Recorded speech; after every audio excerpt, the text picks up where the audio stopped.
Good morning. Let's go ahead and get started. I'd like to call our the second day of our 2024 Council Strategic Planning meeting to order at 9 o'clock on 4.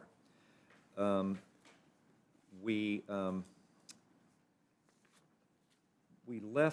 didn't quite finish our resiliency and protecting our natural environment theme yesterday. There were a couple of outstanding agenda items: stormwater management and incorporating wildlife and habitat conservation considerations into development plans. But as those, in some respects, relate to the discussion and conversation we're having today about planning for and managing growth, and some issues with regard to insights from site plan reviews, comprehensive plan, and municipal code review, we'll try to incorporate those into the conversation today. We won't start with those, and if we need to come back to them specifically at some point, we will.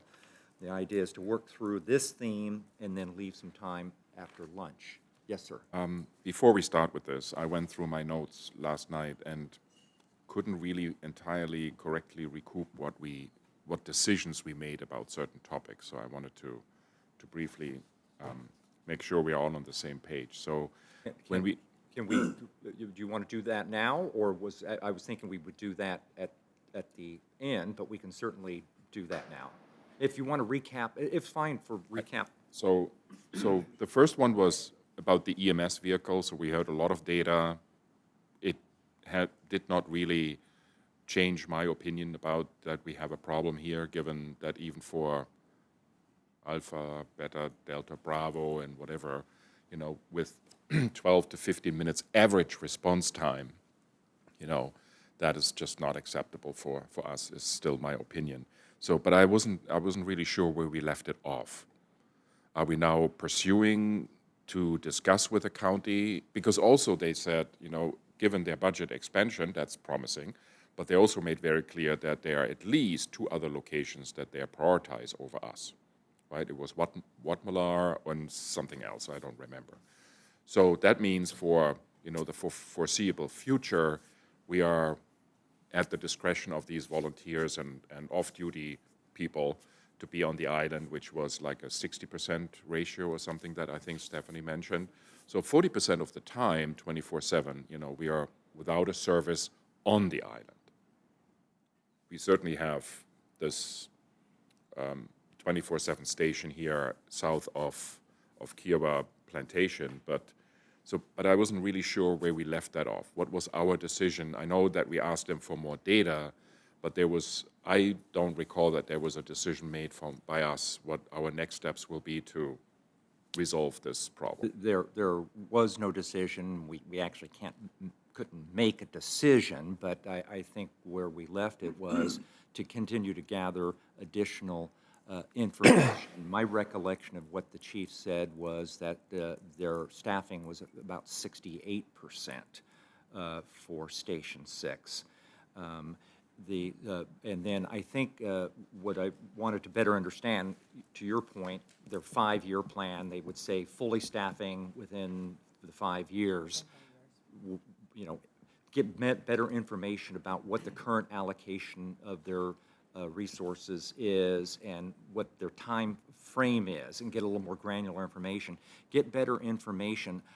What I don't have a good handle on, Michael, is, and I know you've invested a fair amount of time on this, are how many EMT, advanced EMT, and paramedic assets do we have on the island accessible at different points of time? We certainly have a fair number of EMT. Maybe some advanced EMT. I just don't know. Very small numbers. And then paramedic. That's why, I was not expecting for yesterday and neither, in this discussion this morning that we would make decisions. But I think it is worth to like we did also last year, to assign people to follow up on this, right? You have a lot on your plate, so I think it's really up to us to decide yesterday or now this morning who is driving this forward to a point where he or she can report, okay, these are the data points, this is the assumption, these are the options of how we can move forward, etc., so that we drive it more than being driven by them. So you've invested a fair amount of time in this. I would be happy if you would be willing to I'm take more than on happy to do that. that data. Just the caution I would offer is that I want to make sure before we get to that point, we don't go too far down the path of, assuming that necessarily the solution is for the town to fill that extra 32% gap, because there are, at least as I understand it, issues involved in that. Whereas right now, that is covered by essentially our property taxes. We don't pay anything separately for that 68%. Correct. That if we were to move to an alternative solution, that might entail then, to fill that 32%. That's exactly right. The town paying all the cost. 100%, no. They already pay 68%. So the only question would be, how do we fill the 32%?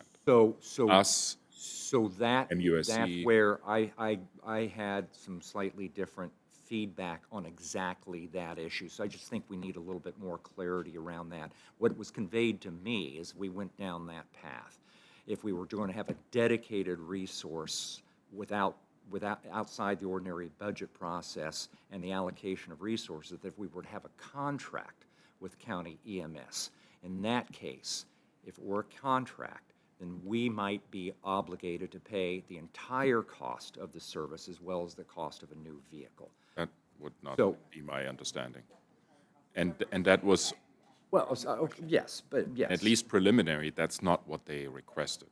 And And that again, would be so unfair yeah. given our property taxes. Yes. Okay, but at least we would agree that I can drive forward in terms of the data collection, get a better understanding about the resources we have, the incidences, I think response we times, and the the entire community alternatives, would et cetera. benefit at least from better understanding of kind of what, because I actually don't know what the qualification level of every one of the Barrier Island personnel is, for example. I don't know, what the plans are for the new, I think they're building a new facility. Is it St. John, is the fire district or EMS building a Fire new district. facility and Yeah, wherever. again, where they are in their current EMT personnel that are EMTs versus those we've provided additional funding to at least be EMT advanced. But thank you. I was left with more questions after that presentation than answers. I didn't think he teed up well what he was presenting or what the objective of that presentation was. So I really, it was helpful to me in terms of understanding the situation. What is going on? What's the current capacity? What's the status of the people? No, I mean, his intention was very clear to me, what he wanted to achieve with this presentation. Stay the fuck out. My read from this was, we have it all under control. You please stay out of it. That was not my takeaway. That was not my takeaway. He evinced a spirit of cooperation and collaboration and partnership. Let's just make sure that that's actually what transpires going forward. If we get an indication otherwise, then that's something we can revisit. Okay. Good. And then the other question that I wasn't sure, or two more questions actually. What was our decision, not vote, decision, about the Kiowa Bridge project? Was it that we agreed that we keep as my compromise proposal to say, we keep everything in place structure-wise as it is, we put railings all across, and we fill the vegetation, or are we make any nowhere? decisions again in that regard? My recollection of where we landed on that is it would go back to the environmental committee and the subcommittee work. We'll sit down with staff as well as to look at options that would eliminate some of the social paths and better define the existing access and restrict access to sensitive areas of the marsh, particularly those that will be the areas for restoration, and whether that's it's not chicken wire, but, you know, what solution, like the fencing along that currently is along the ocean course in certain places. So I Those think snow, to come back, snow fences or beach they call or it sand snow fences. fences. Well, I agree, we didn't make a decision per se, but your recommended solution, I think, is the direction we're going to investigate to confirm Yes. that's the right Yeah. way to go. That's fine with me. Could I then at least recommend, because I think at least, Jim, that the next environmental committee meeting is in like 6 or 8 weeks from now? Because we just had one, that we maybe move that date to an earlier time so that we make a little bit more progress, because we have the busiest season of the year right in front of us. And I'm, as we discussed yesterday, I'm not 100% buying into that 25-year kind of scenario, because the last 5 years have been the concern of increase. So if we at least can have the environmental committee meet a little earlier than usual with a special meeting to get this project a little pushed forward.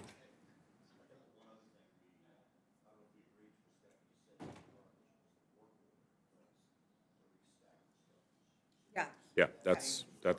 yep, that maintenance are in place. Then, Russ, maybe to you, did we actually make a decision about the walkovers or not? We did not make a decision, but before we get there for a second, I just wanted to close up the bridge item.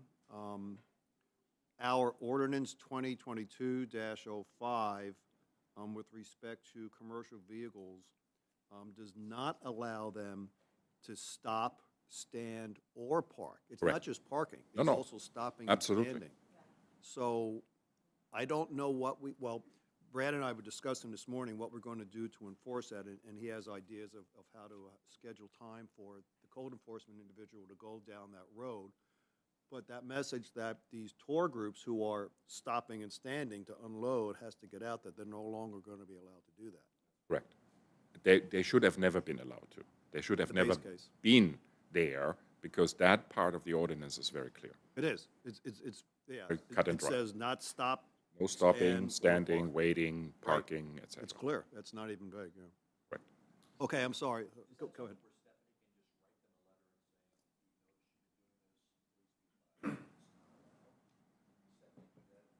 And the one company that that was caught probably now 4 or 5 weeks or so ago, they got a call and they received a fine. So they have been fined and they were notified that they were not supposed to do that. So I think we should That's the send them one- a letter with the ordinance that shows that. we can push out another email to those that have a license. We don't have very many, but to those that have a license, we can send them another But e-blast. it's or not just a email. license, it's just an ordinance that you can't stop there to unload. Well, that's right, yeah, No, that's no, what I just but- said. We but- will send, to the ones that have a business license, Oh, I understand. we will send them the letter reminding them of our ordinance. But we have already fined one. Sure, okay.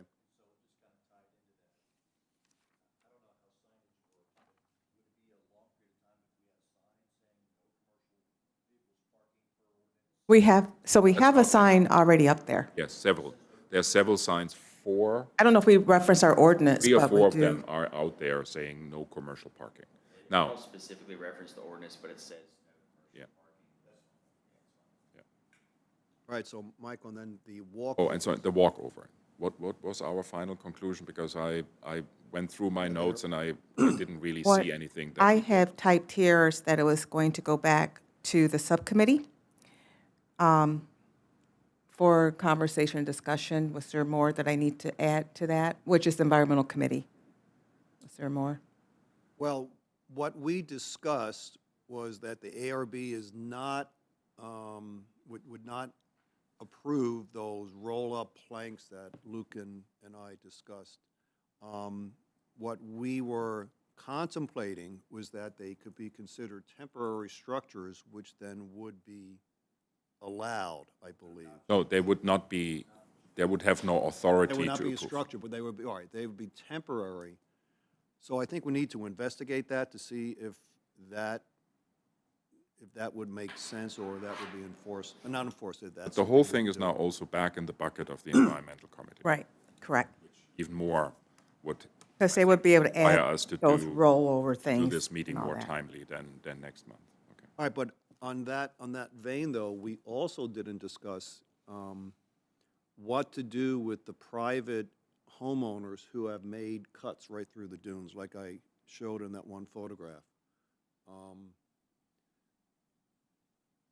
I don't know how we can allow that to continue. Something has to happen with that. I remember, I think it was at the full council meeting, we talked about determining whether or not those homes had short-term rental licenses. And for those that did, there would be some kind of communication. So I think one of the things is, Eric, I think, and guys help me, but from yesterday's discussion, I thought we were going to maybe, if Jim and Brian need to update their list of those that may potentially be in, out of compliance, but at the end of the day, some of them, while we may not like the fact, may not like the fact that they've cut through, Jim said right now, based on our ordinance, there's nothing that we can do, with the exception of changing the ordinance. And if we Well, there's change the one. ordinance, Yeah, then, I'm sorry for yeah. interrupting, there is No, one. no. So ordinance 16-406.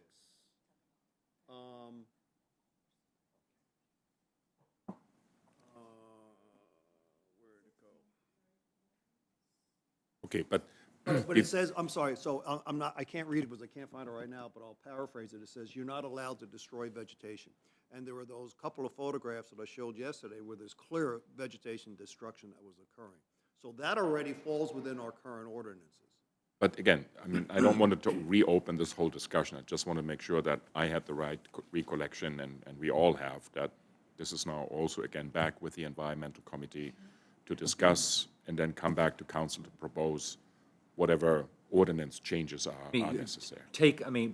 Remember, one of the issues is we need to take a fresh look at the jurisdictional aspect of our ordinance right now, because, again, it's defined, beach and dune is defined in our ordinances, only the beaches and dunes that are inside the OCRM jurisdictional line. And it might be helpful to just circulate to all council members the link for and show the picture of the jurisdictional line. And you'll see that a lot of what we think are should be protected don't fall within our definition of our regulated area. Yeah, agreed. So, but I think there are a couple, maybe one or two situations here where I found it, subparagraph E, that says owners of existing community beach walkovers terminating more than 20 feet landward, which was what was in my photograph, of the active beach and causing dune vegetation destruction.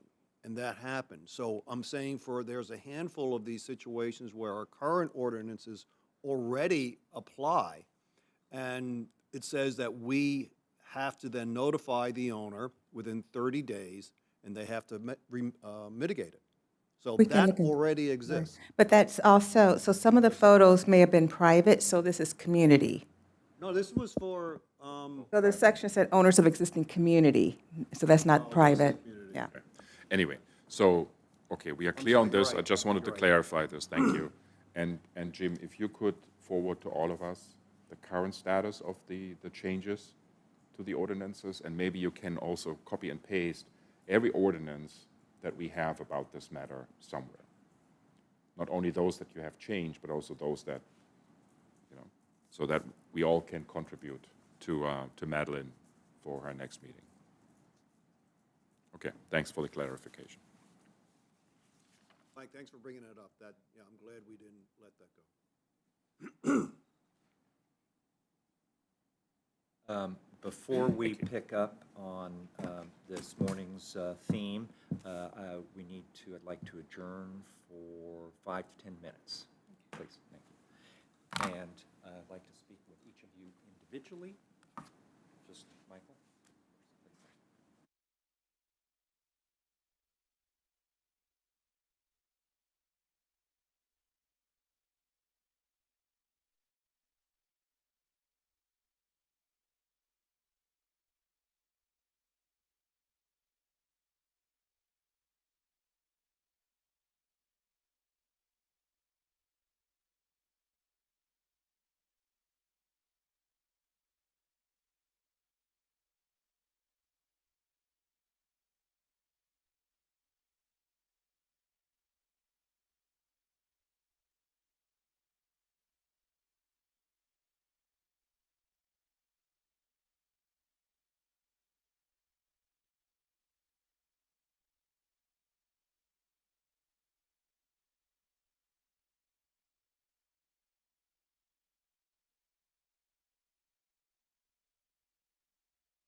Apologies, do we have Stephanie and?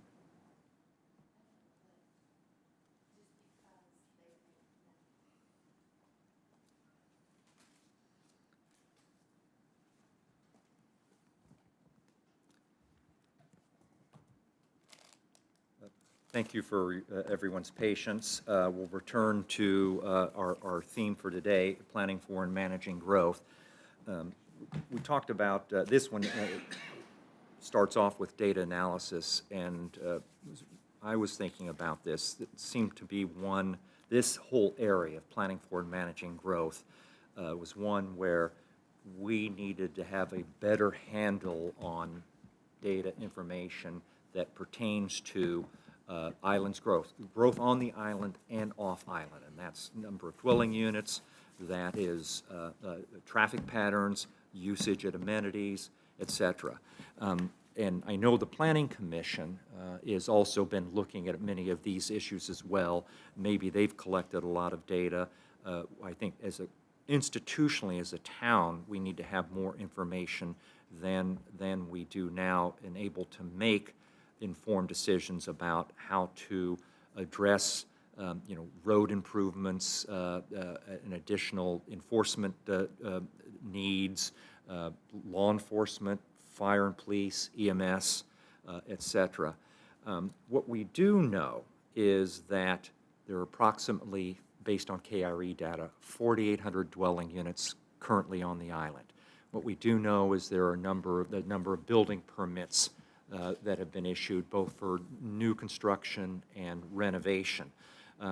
We should be able to gather, and maybe we have this information, how many undeveloped lots remain on the island, how many of those are actually developable. And by the way, the 4,800 doesn't include, I don't believe, the Cape, because at the time that data was published, I don't think there was a certificate of occupancy for any of the Cape dwelling units. It would not incorporate any potential development at Ocean Pines or West End, and it doesn't include anything that might be developed by the resort at West Beach or East Beach. So that's just on island. So we're looking at still a substantial level of growth in the number of dwelling units. Yes, ma'am? What's the 4,800? That's the current number of dwelling units on the island. But what we want to do is pull together all of this information captured. And by the way, Paul Hennessy has really been pretty articulate about this, KICA board member at a couple of our community drop-ins, about the critical need for more information. And so that's dwelling units. We have obviously... Bradley, the 48, doesn't that include also non-developed properties, but platted properties? No, the 40, if you look on the KICA pie chart in the last thing, 4,800 some is the number of dwelling units, and there are another 500, I think, approximately. But that was included in the Undeveloped, separate, undeveloped properties, I think probably. Oh, I'm sorry, Mark. Yeah. I think you're referring to the 4,800 represented in the Kiowa Island real estate. Yeah. Yeah. They're including numbers in Cacique. So the number for Kiowa proper that you're seeking, which is a really good. Okay, well, that's good information. It's a little over 4,600. Okay. And, but you're spot on in terms of the need for additional data. Okay. But the 4,600 include undeveloped properties or not? It's total sales to date. That's a one-bedroom condo, a lot, a house. Well, that's not how their pie chart describes it, because it says dwelling, it says properties. I mean, it has a separate number for lots. It's 4,600 plus for total, whether it's improved or unimproved. Okay, well, it's. Then there are properties that have not been sold yet, but are platted. Right, right. So, So you're on target. But anyway, this is the whole idea of making sure we have, we should be crystal clear on the number of dwelling units that are going to be, on the island at the end of, or the potential number of dwelling units at the end of the development cycle. We need to have a better understanding of who is coming on the island, what the traffic pressures are. We do have, obviously, data from our traffic counts. We know from Kika how many people come through the gate, something like 300,000 last year. I'm not sure that there's yet, I'm not sure the technology exists for granularity as to the composition of that traffic coming through the first gate between residents, part-time owners, visitors, guests, people simply coming in to play golf or attend a restaurant, employees, vendors, and service providers. So that will all ebb and flow, but we need to have some understanding of trend lines going forward. We are obviously going to have more traffic coming down Betsy Carson Parkway, both coming on island, but as Andale West gets built out, Seafields and MUSC, that will create its own traffic pressures as well. And so just to capture a lot more information and pull that all together in one place will help us to inform. So you're absolutely right. I just want to caution your excitement about it, because we tried this end of last year or something to get more information, just simple things like how many commercial vehicles crossed the first gate and how many residents and how many, I think it was just that, commercial and non-commercial, not even separating into residents and guests, and renters, etc. Kika was not able to provide that data. It's So- not even, it has had nothing to do with we don't want to share. They have no clear record about that. And in fact, they may not. Now, we'll have with pneumatic tubes at least some idea of whether it's, two-axle vehicles or more axle vehicles transiting along KIP and Beachwalker Drive. And if we can find data or information gaps, one of the conversations that has been had, that Kika's talked about publicly, and I think there could be some cooperation, Luke and I talked about that with Kika, is on potential strategies, including funding support for a more technologically advanced solution at the front gate, including QR codes that might be able to capture all that different kind of data on a go-forward basis. We also, I think, need to be informed by, how much remains to be built out on Kiowa River Estates, how much at Kiowa River. That's, I think, 1,200 entitlements or something like that at Kiowa River. I think only probably about 400 of those or so are built now. A lot of that traffic will come down towards Freshfields and Andale West for grocery and dining and other services. So, and usage patterns at all our facilities. We just need to have a better understanding of that. One of the things that we talked about is, and I know there's some concerns about coming up the last Ways and Means Committee, about a couple of interns. My thought was one intern, maybe we get one from College of Charleston that would come in soon, and this would be a primary project for somebody like a business school intern from College of Charleston. But we have one in the plan Yes. already for the planning Yeah, department. yes, So that and person- that may be a principal function of this person, to work with all the different potential data sources, which would include the resort, which would include Kiowa Partners, which would include Freshfields and KIRE and Kika and so any kinds of points of information that anybody can think of that would be useful to have, then we should try to onboard that. Well, that's the point, that I think we need one of us then kind of, coaching that individual. Also because we need access to Kika data, resort data, and that request cannot come from an intern. Yeah. So one of us would need to take Yeah, the lead. and for the time being, that may change. I'll probably, with Stephanie, work on that piece of it. But there's other types of information that we've talked about in the context of the last couple of days about, again, all our public safety resources. I think we need to try to pull all this information together in one place rather than just have it reside. And Have this agreement with this app that tracks where people go from A to B? Placer, exactly. So that is also, could be, I don't know what We don't our have contract that. is, or if we have to renew it. We'll have to renew if we want it back. But that could also help us greatly in better understanding where people go from where to where. Well, and there's another piece, there's another technology solution. John, I don't know if Daniel mentioned this from the Johns Island Task Force meeting. Councilmember Jim McBride is leading an initiative for Charleston City, but related to Johns Island, because a lot of his jurisdiction is about a third of Johns Island, that it's going to use some technology tools, and I think Google-based applications that capture a lot of traffic-related data, shows times from point to point.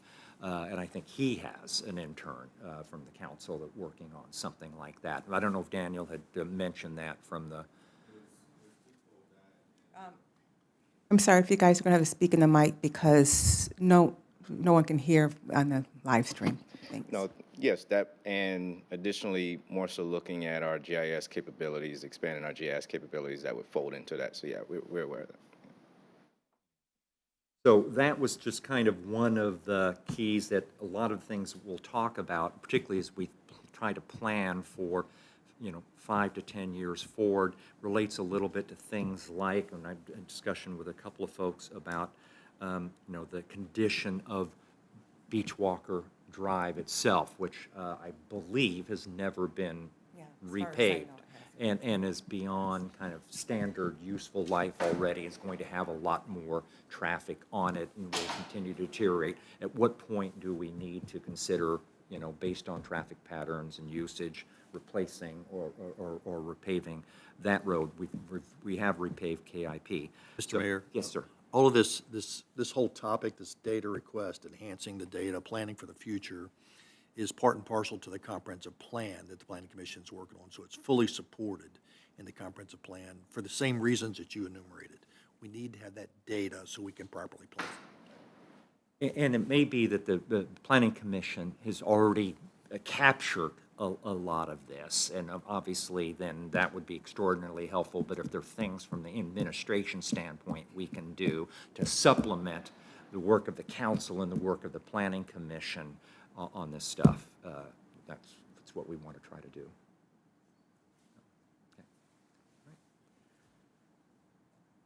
Thank you, and that somewhat segues into in fact, the next topic, which is the ongoing work of the Planning Commission and the Kiowa Next project. And I don't know if actually, Joanne, if you would be willing, as a member of the Planning Commission, just give, or John can, an update of kind of, I guess, John, an update of where you are. Luke is the liaison to, kind of having been on the Planning Commission, to the Kiowa Next project. And the issue there is, at the end of the day, the Planning Commission is putting in an extraordinary amount of work in this, a lot of time and effort. And it would be unfortunate if the Planning Commission went down a path in establishing these 5 to 10 year goals. And that's going to have to be reviewed and approved ultimately by this council, that it was inconsistent. The Planning Commission's views and recommendations were wholly inconsistent in kind of what the council is thinking about some of these issues coming out of this strategic planning session and other meetings. So at least some kind of better understanding of what the Planning Commission is doing and what the council's thinking is about some of these issues, I thought might be very helpful and constructive. Yeah, so Neil, I got a few slides from the podium if you can share. John, if you could speak up a little bit. There's a couple slides that I've prepared just as an overview.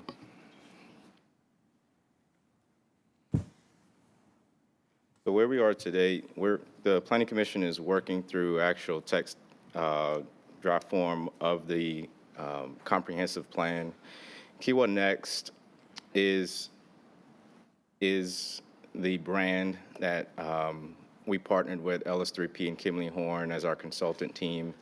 And Kiowa Next, the vision really is connected to how the town, our Kiowa community, sees itself in the next iteration of Kiowa. It's really important in a post-development agreement of substantial area for Kiowa's history and how the island has been developed. But even so, as we begin to look at how Kiowa fits into a larger macro scheme and as it relates to Charleston County, as everyone has experienced growth. And so we're beginning to see those same pressures in the front door. So as a tagline, we wanted that Kiowa Next to be able to be embraced by the community so that they understand the purpose of us looking forward to of what Kiowa represents, still holding on to the bare bones of how Kiowa is constructed, the environment, wildlife, all those components. So the things that I'll highlight here are just really sort of where we are in the process, and then highlight a few of the big takeaways that I think council can have some conversation on, to give staff and planning commission some guidance as we go through this process. The one significant challenge that Kiowa and all of us recognize is the unique sort of structure in our process of administration and governance. And so as part of our structure of the Kiowa Next plan, the Planning Commission and our consultant team has added an 11th element into the fold of our state requirements elements. And so Councilman Farrell referenced this on Tuesday during a town council meeting, but we're including municipal processes.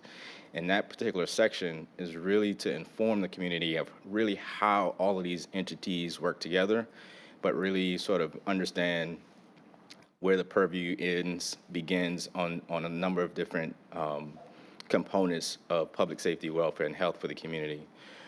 The driving factor also within that section is ensuring that the town is the lead, but we are continuing an effort to ensure that all of those stakeholders are at the table, because that's the only way Kiowa success can happen. If KICA, the resort, Conservancy, all of these entities play together in the same sandbox.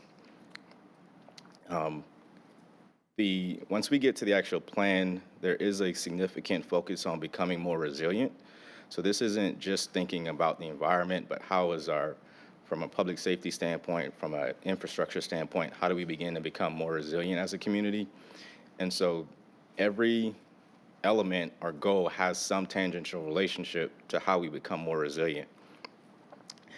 The structure of the plan really, in our traditional format, and my planning commission probably was upset with staff on this, but we went back to our traditional format. Staff was really trying to get us to go sort of a more loosely planned that makes it more readily easable read to the community, that they can just pick it up and understand where's the town heading. But this, if you look up on the monitors now, on the right-hand side, each element will have an identified goal, objective, and strategy. And so each element's goals, we worked very tirelessly to get to understanding what the goals of the community are based on a lot of feedback, input from different stakeholders, and the Planning Commission has derived objectives. And so we've gotten sort of all of those objectives and strategies mapped out. It's just now putting together what might be the specific things that goes around accomplishing some of those. John, if I could, just on that one point, the elements, the 10 elements, you've added the 11th, it's required by state law. There needs to be some recitation analysis of each of those. The degree to which, it seems to me, each of those elements applies to Kiowa Island varies pretty substantially. There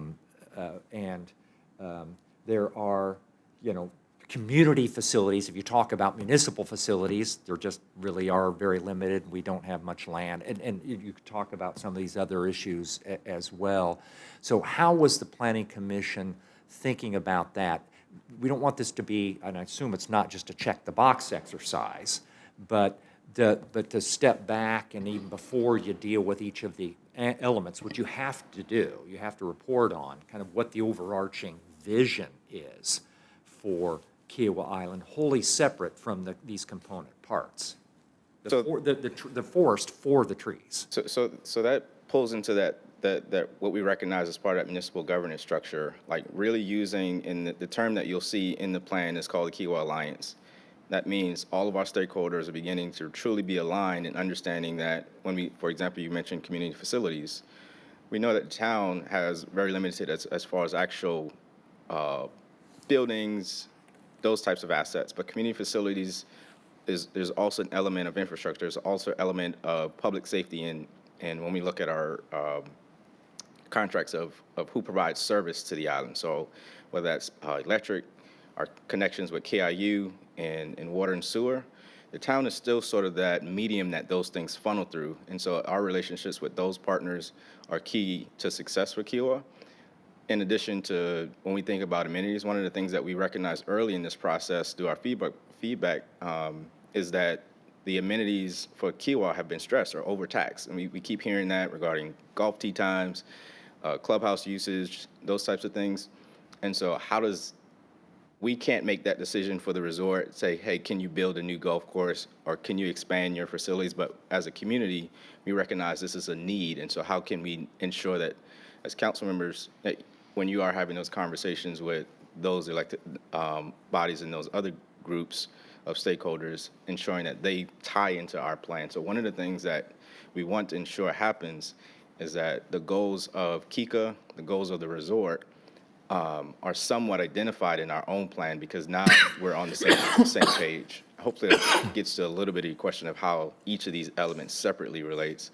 For example, with transportation, we've all seen or have been talking about our traffic of the Kiowa Island Parkway and the front gate. How do we actually solve for that? One entity can't solve for it alone. So I guess the thing I'm still struggling with, that all sounds a little bit tactical rather than strategic. Because I've been reading a couple of other comprehensive plans from other jurisdictions, county and city. A lot of times they're all about growth, generating, they want to grow the footprint of the community, and the comprehensive plan is designed to help accomplish that. They want to increase, increase economic development, create new jobs for their residents. It's all about planning for, schools and things like that. And so what I still don't kind of hear, but I invite those who've been involved in this process is there any real consideration in the comprehensive plan, since our ordinances going forward are supposed to comply with or be consistent with the comprehensive plan, what the vision is for Kiowa Island over the next 5 or 10 years as to what it's going to look like. So that's Yeah. You have to speak you have to go up or speak in the mic. So the essential vision statement is still Kiowa focusing on designing with nature. And what we actually have embraced now is designing and living with nature. So I'm not sure if John, let me just add to that. It's actually beyond that. It's really preserves the unique character of Kiowa. So that means a lot of things, but it includes the environment, it includes the beach, it includes the housing and how housing is built, the design with nature concepts from the ARB, all of those things. So the vision is make sure we preserve and protect Kiowa and its unique character in the environment. And that comes through in every one of the 11 elements. That part is there, that whether it's traffic or whether it's housing or whether it's resiliency, that you'll see that exact statement come through in all of those elements.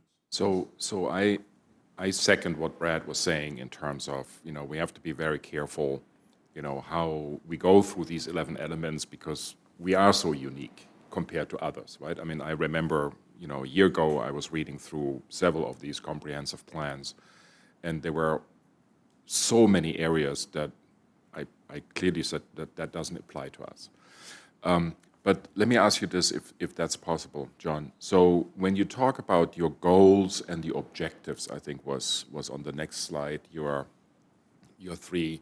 So the goals and the objectives for each of these 11 elements, how firm are they at this very moment? So does the Planning Commission feel comfortable about what was defined as a goal and what is outlined as an objective at the moment? I mean, is it an 80% kind of version that you have right now in that respect, just for these 2 elements, the goals and the objective for all of these 11 parts? So we've spent quite some time going back and forth, really narrowing the goals. Almost felt like more than a 2-month process of narrowing down what the specific goals are for each of these elements. The objective, what I would say, has been more important in the due diligence of the Planning Commission. So if I didn't prepare to show you each of where they are today, but I can give you just Okay, so one. let's assume for a moment you have an 80% version.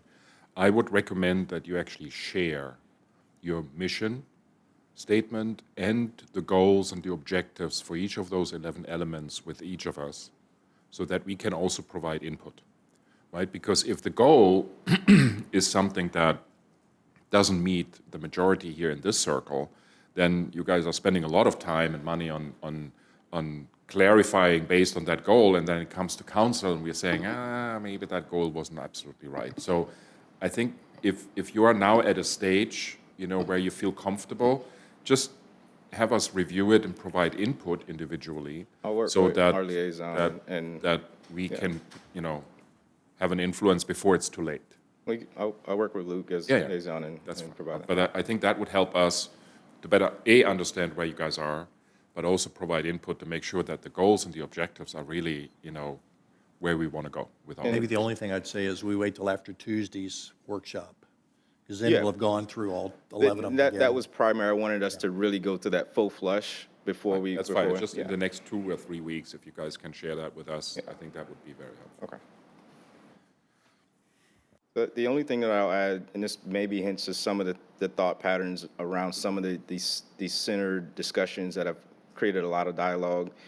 Redevelopment on Kiowa, that's where we're entering into a phase of redevelopment. And so as we look at land use patterns and as we look at zoning, are we assured that we are providing the structure that is needed to be able to redevelop Kiowa as properties do age, that will be consistent with keeping Kiowa competitive of where it is and the expectations moving forward. And then the additional is looking sort of post-COVID world. We've recognized that our full-time resident population has increased. And so there is no more really a trend of a non-peak season, or that peak season has exceeded what a traditional sort of just Memorial Day to Labor Day. We've seen a little bit months beyond those dates where the island still seems active and robust of visitors here on the island. And I've mentioned from a traffic standpoint, that is going to be continued element that we discuss, not just on the island, but how do we solve for problems off the island and engage with stakeholders off the island to ensure Kiowa's access is maintained. And this goes back to the whole designing and living with nature. As development occurs outside, and this is probably jumping ahead to some of the other, when we begin the conversation regarding annexation, but how do we essentially preserve the character, not just behind the gates, but in the front door on that special drive down this way to Kiowa? That's the few slides I had just on the comp plan. From a timing standpoint, I'll just give a brief update. We're going through elements 7 to 11 on next week. And so that will be sort of the first flush of all of the elements. And then after that, I wanted just to get some comfortability from the Planning Commission, and then we begin, just based on today, we'll share that back with members of council to look at those goals. But however, we do want to begin to re-engage the public on those as well. So that'll be sort of the next time frame. We anticipate that be in the June month. John, I perhaps suggest that the reliance or referencing to COVID at this point in time is probably maybe a little bit misplaced. I mean, things have institutionalized, and more remote work is, a fact of life now and is unlikely to change. And this actually gets back to the data analysis, but I hadn't focused on this when I mentioned my data comments earlier. But what we do know is the percentage of full-time residents is slightly creeping up. I think I read something from the Kiowa Island Club, for example, of their 2,100 some members, the percentage of full-time residents has increased from 20% to 26% over the last couple of years. So we know that there's a shift from part-time to full-time. Ideally, we'd like to be able to capture of the part-time owners what the trend lines are in terms of how much time they're spending here relative to years past. Anecdotally, it seems like part-time owners are spending more time on the island than they used to. And so all of that kind of factors into, what the load factors are on all our islands. That's a specific strategy in objective in our population element to really target or focus on the visitor data that are more transient population demographic to understand those trend lines. So that's definitely incorporated as well. What occurs to me that one thing, for example, as we sit down with the resort on a go-forward basis, that there is a pretty profound difference in the amount of traffic and usage, whether the West Beach is a hotel versus, 200 or 300 villas. It's a 3-bedroom, 250 bedroom, 250 or 300 room hotel with a 70-80% occupancy rate, pretty consistently 250, 300 people or 200 people coming in and off the island almost every day. But if you have 200 or 300 3-bedroom villas that might have that same type of occupancy rate, but those have 6 to 8 people in them each, 2 or 3 families, you're looking at a multiple of demand on the intersection of Kiowa Island Parkway, Kiowa Beach Drive, for example. So getting that, we don't know right now, but it's actually those kinds of decisions going forward that will impact how we need to respond between both of us and Kiowa. Yeah, in our land use section, that's one of the conversations that will be had. How do we program our land use patterns to ensure those, what I would call large tracts of undeveloped lands? What are we looking at as far as the future, and how do we plan for that best from a mobility standpoint? I'm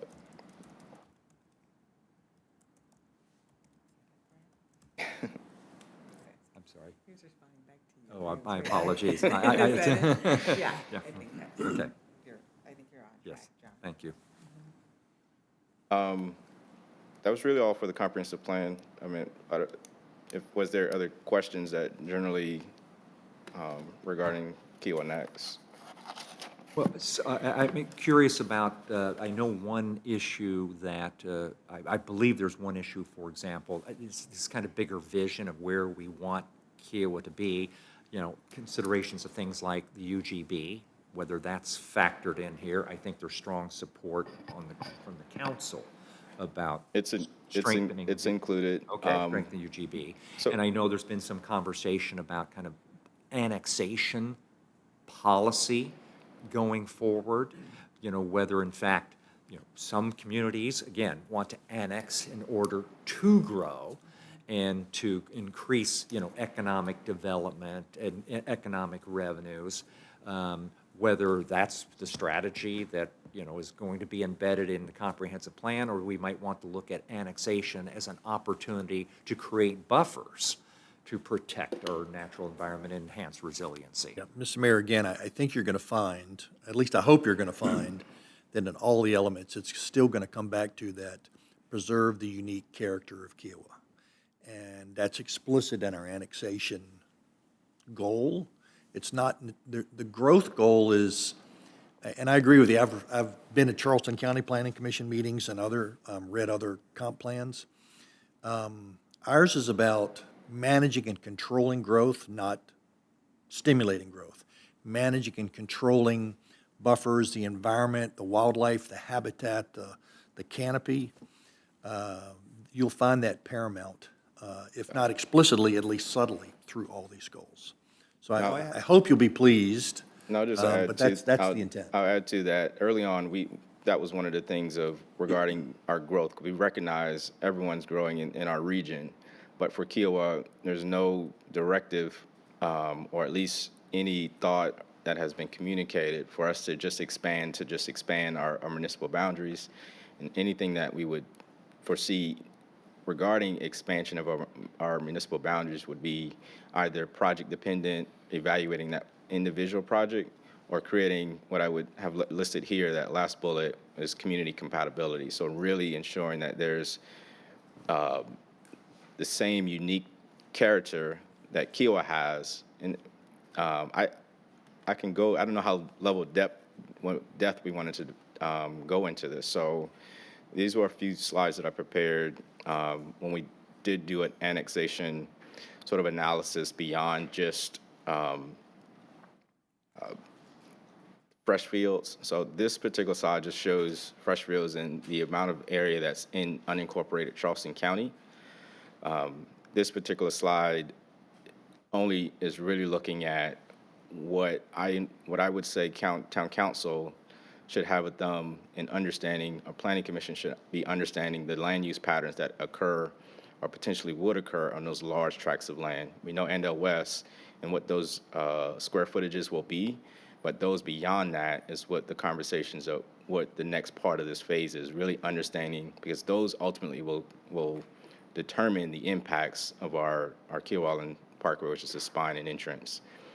Beyond the circle headed north, we know that 2 years ago, or 3 years ago, better now, a presentation from staff regarding looking beyond the gates. Kiowa Conservancy has embraced that and began to really look at how that corridor is preserved.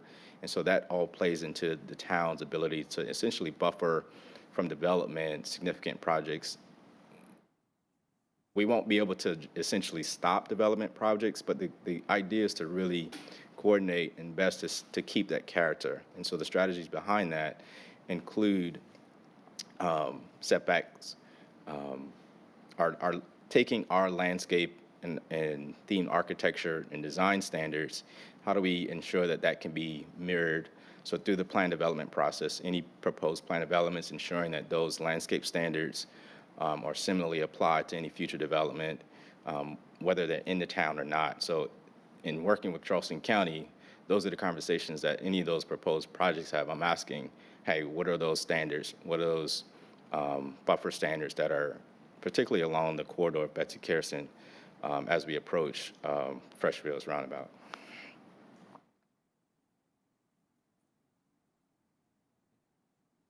Any other questions, comments for John? All over, that's all owned by the resort? By Riverstone. Riverstone. Yeah, this, I didn't update the titles there, because this was an old slide, but yes, that's the same property owner. And it's about 500 acres total, John? Correct. If you aggregate both left side of the parkway and the right side of the parkway, it's about 500 acres. And it's 80 or 90 or 100 now that's part of the Andale West. And then the remainder, which is in unincorporated Charleston County, is at least to the left, it's R4. Correct. So the R4, and this is one, as we were working with Andale West and their development of ensuring when that proposal actually gets to the ground and how they impact the proposed roundabout at that entrance, better understanding with the future development. I know that was always sort of discussed at some point during negotiations of that particular, but from a planning standpoint, if we are able to have those conversations to say they might not be programmed today, the R4 at this density produced this many units, we can augment that to see how that impacts our Kiowa Island Parkway. And so our traffic study that we did with Kimley Horn 2 years ago, or a year ago, accounted for developments of Andale West, these properties being built out, proposals on island, as well as a few projects just on Betsy Carson. So that proposed medical village at one point was incorporated into that Kiowa Island Parkway study. So we've accounted for what we would call the 2036 growth max out, but it's it's hard because it's a fluid situation. So if we're carving out just 100 acres at a time or 50 acres at a time, it's just continuing to make sure that we reset and knowing the balance of how those particular remaining uses are programmed that would impact our parkway. And if, again, if I may, Mr. Mayor, this graph really overstates what we've talked about in terms of annexation. So don't think that we're thinking about annexation or anybody wants to do this. It's really specifically about the buffer areas and maybe a little bit more, again, to control the entranceway, control Kiowa Island Parkway so that it preserves that unique nature. We have a desirable entranceway all the way in from the circle in. We're aware of all this area, but the goal in the comprehensive plan is not to promote annexation for the sake of annexation. It's to promote annexation to the extent we want to help control and manage a development to preserve the character. And if you want to take that in a different direction, or council wants to. Well, I mean, I think that's different. that's an interesting conversation to have, and then what direction we might want to try to provide to the planning commission. Because I've heard the statement, and I kind of sympathetic to it, and it's the point that I believe Roger Warren made a little bit about, well, the town made a mistake in not annexing the original Andale West proposal. Now, we need to recall that it wasn't just annexation of the parcel, it was annexation stapled to a specific development plan that was not necessarily in character with Freshfields Village, but the point was made then, well, then the town can better control what happens than it would be the case if we're in Charleston, before Charleston County. But if you bring into the town all the things that are allowed within the zoning designation within Charleston County, that raises a whole set of fundamental issues about municipal needs and resources going forward, as opposed to having all of those be county issues. And I think that's one of the fundamental trade-offs. Less control, perhaps, over, although we can interface with the county, and we have successfully in some cases, but we would then onboard everything that comes with that. So we would be talking about a lot more growth and a lot more expanding of boundary. And I hear you, and I think where the planning commission was coming from is they did not want to overreach in terms of where do we want to go with annexation beyond the buffer controls because of what we'd heard from the community involvement. Now, that's a great place for the council to push back and say, we want to have a different or more expanded annexation policy, or at least discuss it in a more broad way. But we did not. I was actually intentionally. thinking the other direction. but May want to be more narrow, too. Just me. So, but we were very sensitive to this topic because it was a sensitive issue with the public and the public input we got. So ours was, again, just about controlling the environment rather than anything beyond that. So just one other additional point regarding annexation. 2019, we did do an analysis, and this was stemmed on broader just ensuring that we look at, we had a few properties, particularly the property across the road, that seems like every year or whatever, they would approach the town for annexation.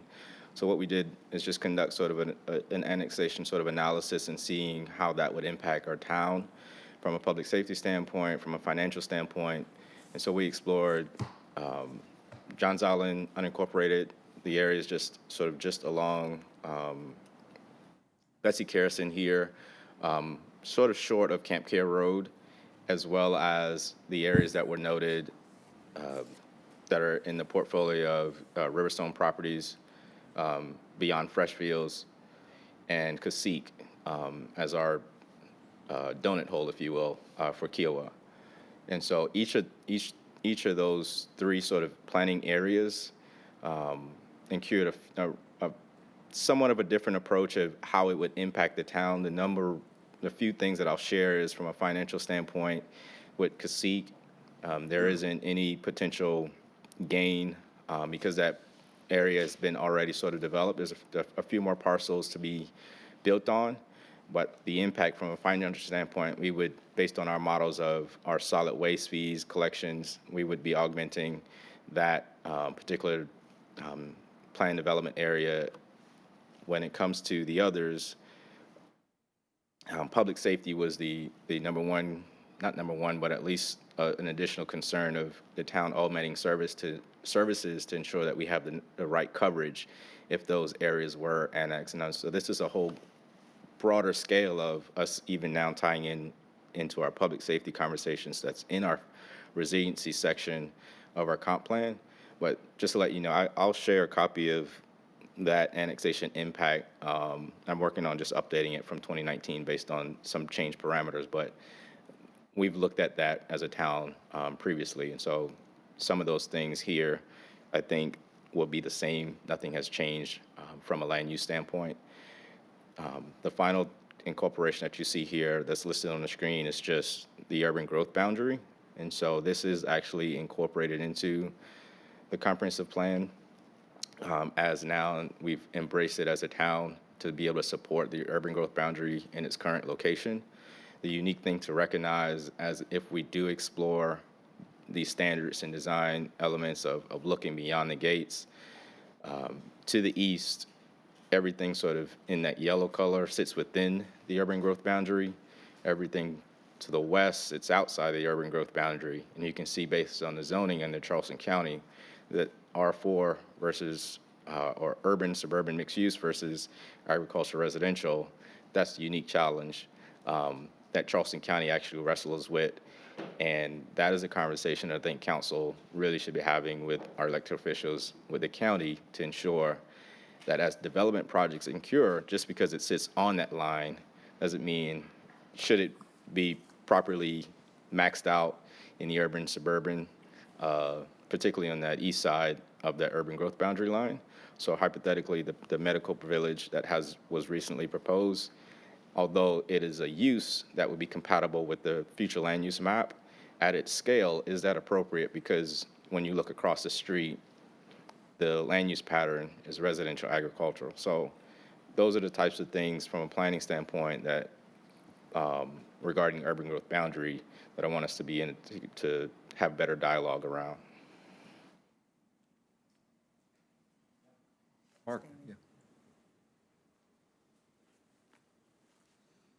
Mr. Mayor, you mentioned the importance and the need to expand better understanding of what future development, redevelopment possibility could be on Kiowa.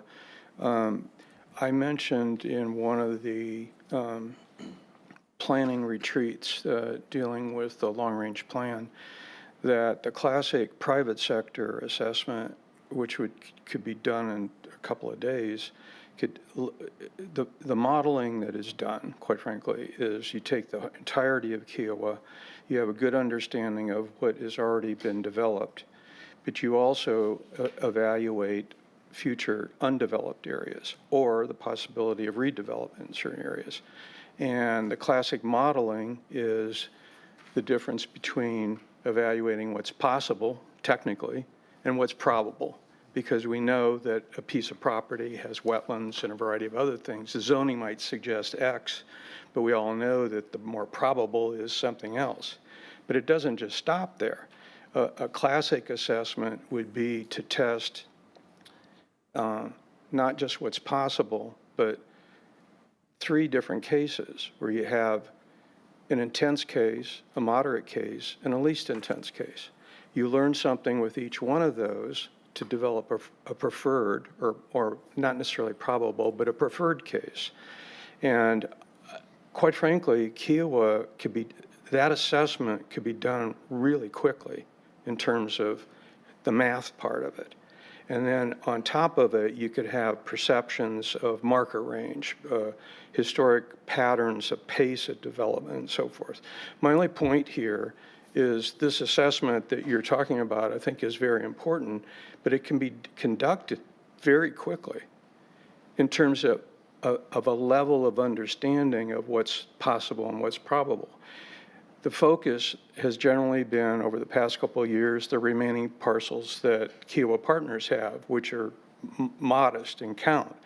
The sleeping giant is the resort holdings. And I say that in a positive way, by the way, in terms of sleeping giant. But the same case could be big. But there are other parcels, individual parcels, former royal parcels, in low-density areas that can be further subdivided. Those aren't necessarily evident. It's all, my only point is this part of an assessment could be conducted relatively easily within a very short period of time to have a snapshot of a better understanding of that. So to the extent that a variety of sources, including me and others, can assist in that, just let us know. But I think this is, we have the parts to do it. It's a matter of the process part. That's all. Thanks. Appreciate that. Thank you, Mark. Would welcome that assistance. Joanne?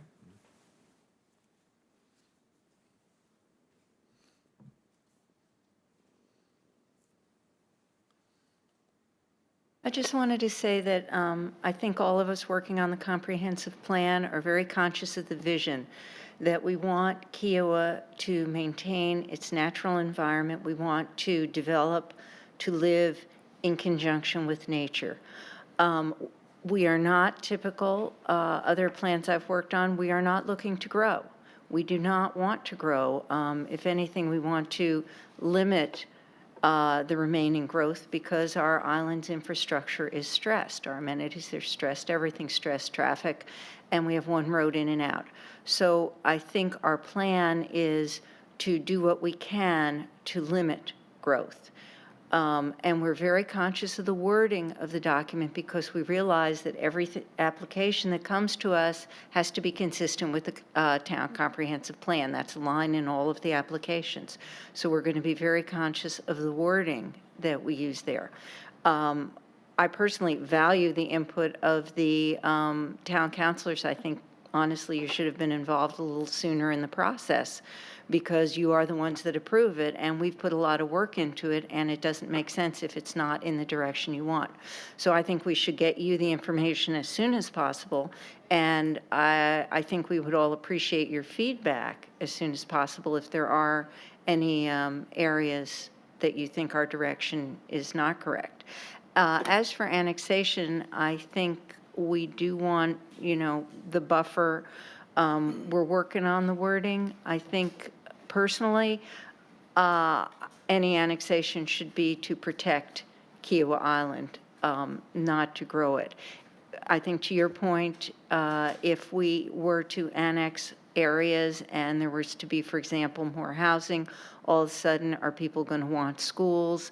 There are a lot of other municipal services that Kiowa does not currently offer that I don't think the current residents of Kiowa Island are going to want to offer. So there are a lot of things that we need to think about and be careful about what we actually put in the plan. So thank you for your input. Thank you, Joanne. Anything further on Kiowa Next? Next agenda item, and I'm not sure we really need to belabor this much, because I think we've talked about it in a couple of other contexts, and it somewhat relates to discussion we've already had, is traffic management, and particularly mitigating impacts of construction traffic during peak times. Councilmember Heidingsfelder had at previous meetings talked about a number of potential strategies.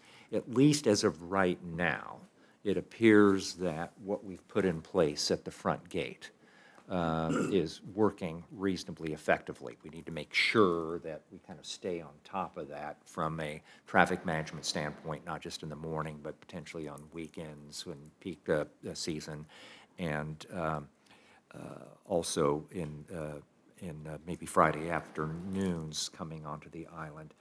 One of the things we've talked about separately is is doing something similar to what, and we can operationalize this, I think the intention is to, when we have approved site plans for, if and when site plans are approved for upper and lower beach walk or other projects, that we have an encroachment or access agreement in place, similar to what Seabrook had done with regard to sea fields.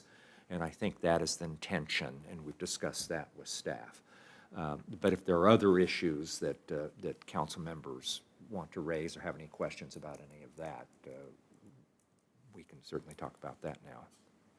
Well, as much as I agree that we seem to have the front gate problem under control, to at least some extent. I mean, there are always, times where vehicles line up to before Mingo Point, but it's certainly not as bad as it was.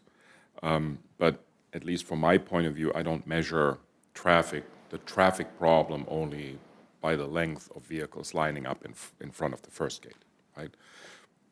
I think what community members are really concerned about is this ongoing onslaught of vehicles all day long when you, and especially visible, of course, if you drive against the stream in the morning out here, for example, from the eastern part of the island. It is just a never-ending line of construction vehicles that come in, hopefully not before 7 o'clock, but way into 10 o'clock. So I don't think that we can just, lean back and say, okay, we have the first gate intersection more or less under control. I think we will face a situation when even the Cape gets online this summer, right, that the first gate intersection will become far more problematic. Now, we all know that the first element of the proposal I made back in June was adopted by KICA in terms of adding days where construction is, or I think it's construction, or commercial vehicles are not allowed on the island. I think we will have a first benefit from it actually in the Memorial Day weekend where Saturday is off limits. So I think that was adapted even to my own surprise very quickly, and I think we will see the benefit from it. But the pace of building licenses and projects on the island is still very high. It might have come down a little bit from the high of 650, I believe, per year. But I think we need to continue discussing how we are dealing with traffic on the island. And again, I think that is still a very hot topic for the community. I also want to remember that, for example, Roger Warren made that comment during his speech at the Our World event that, he's also concerned about this ongoing construction traffic. And he should be, because it is affecting, also his guests and the guests that are coming to our island, right? Just the perception of this continuous flow of vehicles onto the island. So I continue to be of the opinion that we have to mitigate and we have to find a way to cap the number of projects on the island at one given time so that we can at least somehow keep this traffic under control. The one thing that I noticed in the last budget is we took out of the budget the placeholder of $5 million for the front gate. We didn't discuss that. And I don't know where or what the thinking is for removing that line item. Are we no longer interested in the KRE building plus what it would offer as a potential roundabout? I don't know why we did that.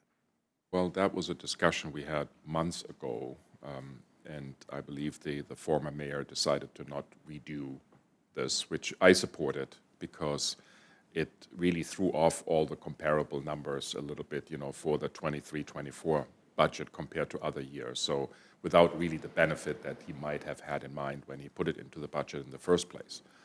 The fact that, it's not in the budget, from my point of view, would not, limit us by any means to do anything about the Kira building, if it occurs. So for me, the fact that this number, or whatever the number would be, is not in the budget, should not limit us to continue to pursue the idea of purchasing the land and the property, in my opinion.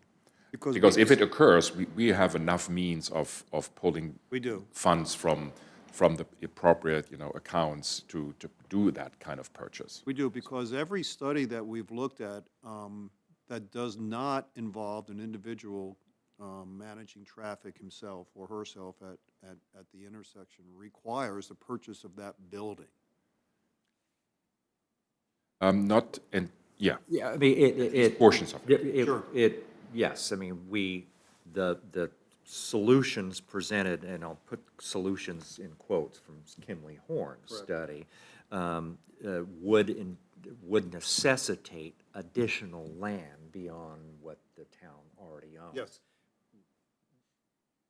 Not each solution would have necessitated acquisition of the entire entire building. parcel. I understand. Okay. But we have, and that's a fair point to correct. So, for example, one of the things that I mentioned in my email regarding a potential public works committee or work group, et cetera, that we talked about yesterday, is to evaluate these different options, right? And it could be a very small option that we are only purchasing a certain portion, or kind of the edge of that property, so that we can have an exit, an explicit exit lane into Beach Walker Drive, and potentially a third lane that would approach the gate. Right, but I If think, we are rerouting the leisure trail behind the general store.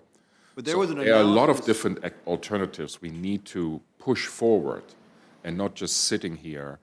I'm not meaning that in a negative sense and saying, okay, we have put a few measures in place, it's working. I'm not so sure it will continue working in 2 years from now. So we need to explore what are the options, to move traffic in the right direction.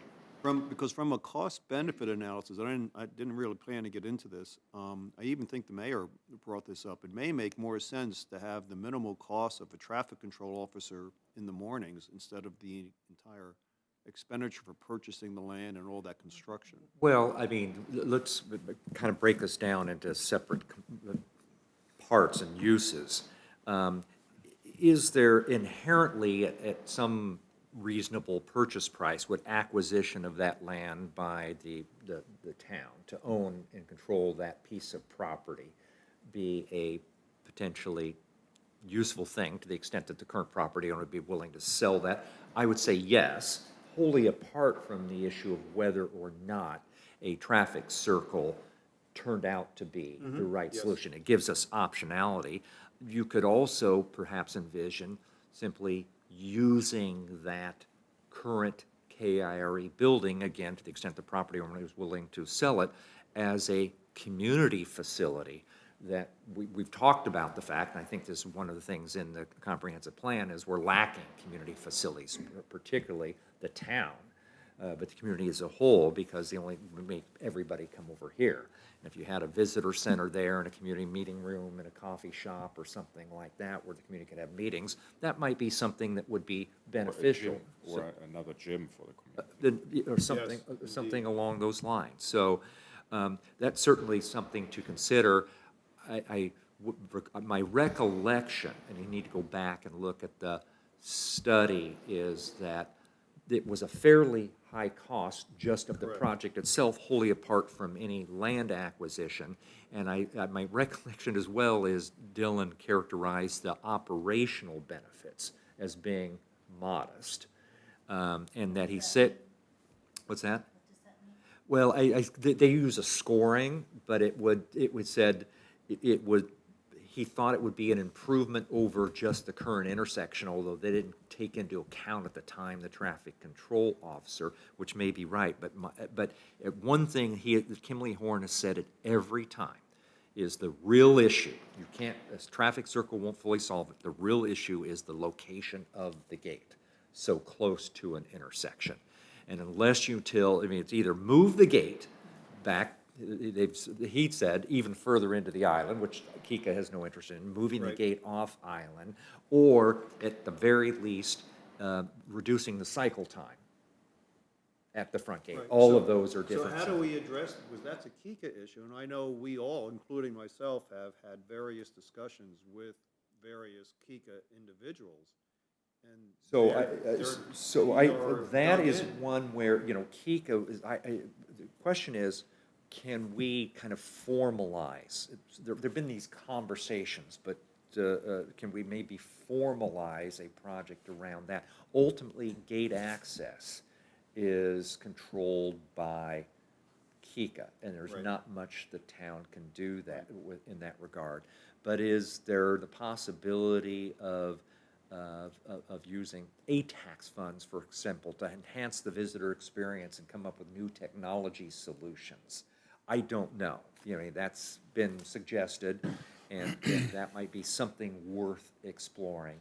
But we don't have, and if you're related to the municipal processes and governance structure, it is unique. The town doesn't have any control under the covenants over access to the main gate. Is all we can do is try to, you know, work as cooperatively and collaboratively as we So can. I would recommend, exactly following up on I think your thought process here, is that we need to institutionalize something that starts working on the matter, because the five of us are not going to fix it, right? We can fix it if we get data, if we get proposals, if we can then have an educated discussion and then narrow it down to what decisions we might want to consider. But I think that we need to establish, if this is now this Public Works Council, or if this is just a very focused, you know, traffic mitigation in a wider sense kind of a work group that looks at the first gate, that looks at the whole, you know, congestion topic also along the island. Again, I don't only look at the first gate, but institutionalize a work group, maybe with community assistance, that drives this matter forward. Because also we need to sit down with Kika and the resort over this matter, right? That this is nothing we can solve on our own, right? The partners need involved in this because of potential, you know, property, you know, purchases, etc. But I do believe, I strongly believe, we need to start putting a group together of people that look into this, collect the data we need, and come up with ideas and proposals and maybe a step-by-step approach to fix it, because this is a 10-year problem that we have in front of us. It is. But we need such a group that also includes at least some council members, because we need to sit down with the other decision makers in this respect. But creating such a group will force basically everybody else to the table so that we can have educated discussions. Well, and of course, when we may talk about this a little bit later day, we do have the Kika Toki ARB task force, and perhaps we need to establish something similar with regard to other projects, or at least propose that. By the way, I'm equally concerned, in some respects even not more so, not just about traffic through the first gate, but traffic coming down Betsy Carson and entering the traffic circle. Once you've got construction now ongoing at Seafield, some point construction will begin at MUSC. It looks like Andell West at some point, not right now, but all of that's going to continue to bring a lot of construction traffic down, entering our circle, splitting off in different directions. Some of that will, end up going through the first gate. Some will go down Beach Walker. But in any event, it's going to burden our access on and off the island more generally. I'm not sure I want to widen it that much, right? But we need to establish a group of people that start coming up with ideas that we can debate, and that forces the other case to the table, and we can have discussions about what's the situation, what are the problems, how are we going to fix this long term. So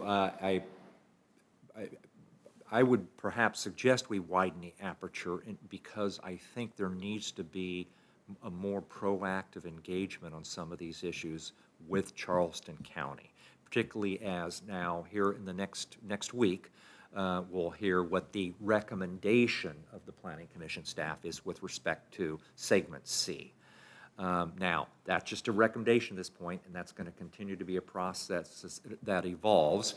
We know that there are a lot of the traffic pressures that come down there's a backup in part, a cycle backup, because of the traffic light at River and Bohicket and Betsy Carson.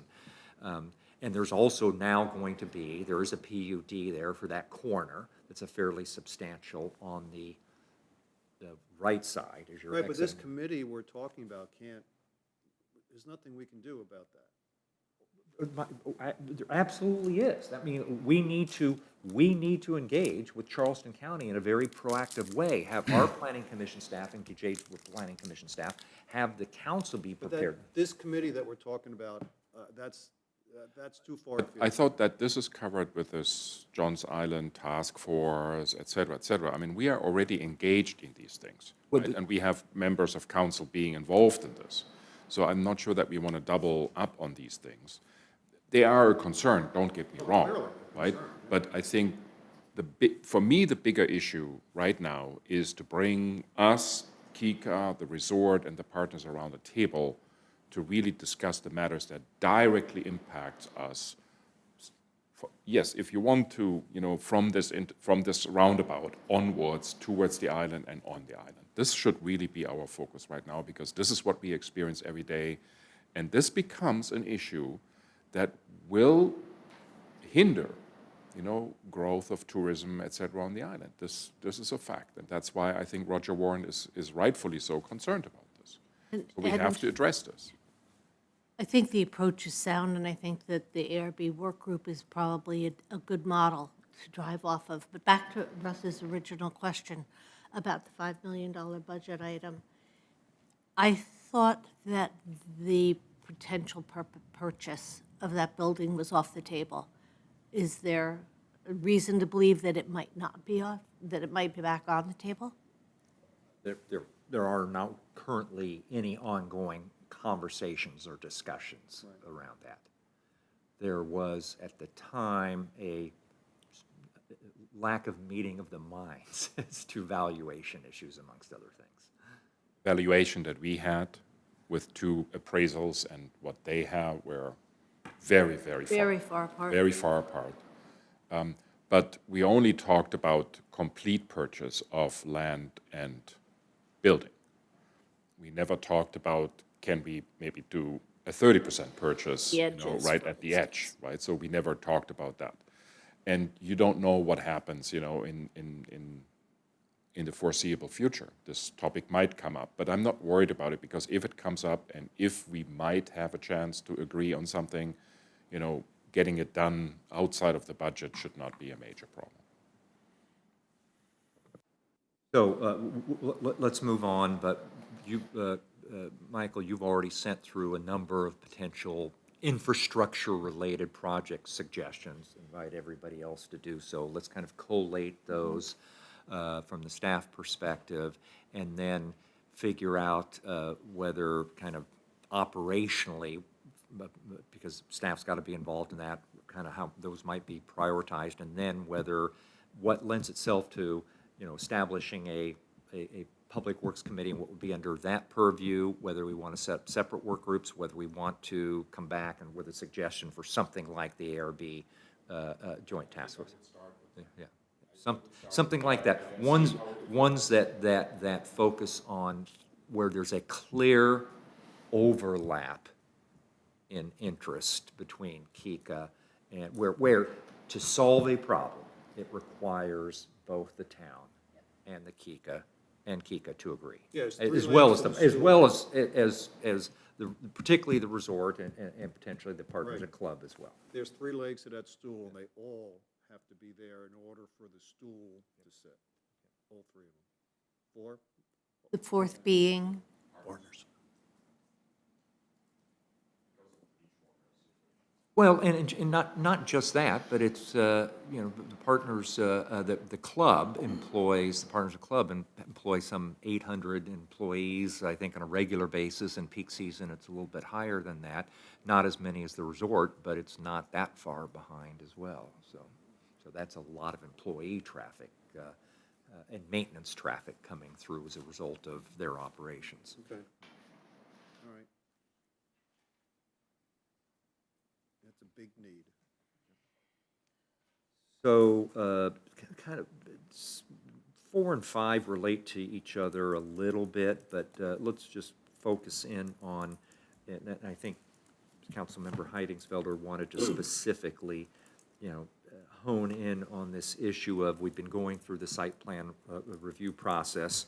I think we need to stay away from the specifics of any site plans currently under review, but talk about what are some of the lessons learned from the process that might inform staff guidance going forward, what might inform ordinance changes, or, how we administer and enforce our land development review process. Who are the critical actors in that? For example, and this relates a little bit to one of the discussion items from yesterday, which we can talk about that here, is one of my clear takeaways from the site plan review process is that perhaps should have been the case in the past, but in any event going forward, if there is a large, complex development project, it would be appropriate for the staff to augment their civil engineering, municipal engineering capabilities to assist with, assessing the technical requirements of those projects and plans, compliance with our zoning code, and particularly with regard to things like stormwater management, where we probably lack all the expertise in-house that we really need to be able to appropriately assess site development, things like stormwater management, the adequacy of stormwater management plans. So you're referring to additional outside consultants rather than staff hires, I assume? Yeah, and because I don't. just want to make because- that Yeah, clear. yeah, I don't think it's necessary on an ongoing basis, but if you were presented with a project of the scope of the Cape. I or agree. Ocean No, I Pines agree or with it. East Walker, or potentially, development of West Beach or East Beach. Those might be projects that involve a lot of different complexities. Yeah, there are nuances certainly with a major, relative to this island of a major project. No, I'm all for that. I just wanted to confirm it with outside consultants, not staff hire. Okay. I will, but any, Yeah, I just want to maybe put this a little bit more into context. So I do believe that we have already authorized a couple of months ago a project which we just postponed into the next budget year to review all the zoning ordinances. Before we start this project, probably, I don't know, in a couple of months, let's say, I thought it would be a good idea that we really sit down, and I think we also need a lot of community input here to identify the areas where we should do better. Right? Storm water management is one of them, but also procedural topics, like you said, provide explicit, not automatic authorization, but encouragement for the planning team to use outside resources and skills for certain matters. And stormwater management might only be one of them. But I thought it would be a good idea to do this now, because we still have fresh in our minds what transpired over the last year or so, probably even longer than that already, and where we want to do better, and basically as an additional input factor to the project that we already authorized. So I think that was the matter, and I would start, maybe with each of us providing you with input, what we have seen and observed, and maybe start there, encourage the community to do the same, so that we have a little bit of a collection of observations where we felt like that could have been handled in a better way, right? And then I think start there, and I think that would be a great input then for John for his project, when he starts that in a few months. So that was the idea. I was just going to add, in looking at that particular project that we've scheduled for FY25, staff has already set a couple priorities for that. One is the stormwater component to it. I think this is a little bit some of the conversation we're going to have yesterday. So I don't know if regarding stormwater, I prepared a few notes. Just if you want to walk through that now, we can. Or that's fine. Okay. Just sort of gauge the direction of how we would consider stormwater from a regulatory standpoint within our processes of review.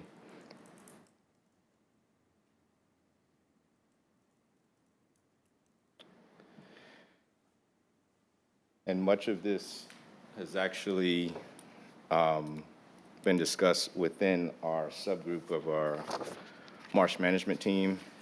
Some of it led through to just staff beginning to know that as we about to embark in this process of looking at an overhaul for our zoning code, which would be the priority sections that we begin. I do have, you guys can, I guess pictures. Oh, I'm sorry. I'm looking at over here to see what the, okay. I'm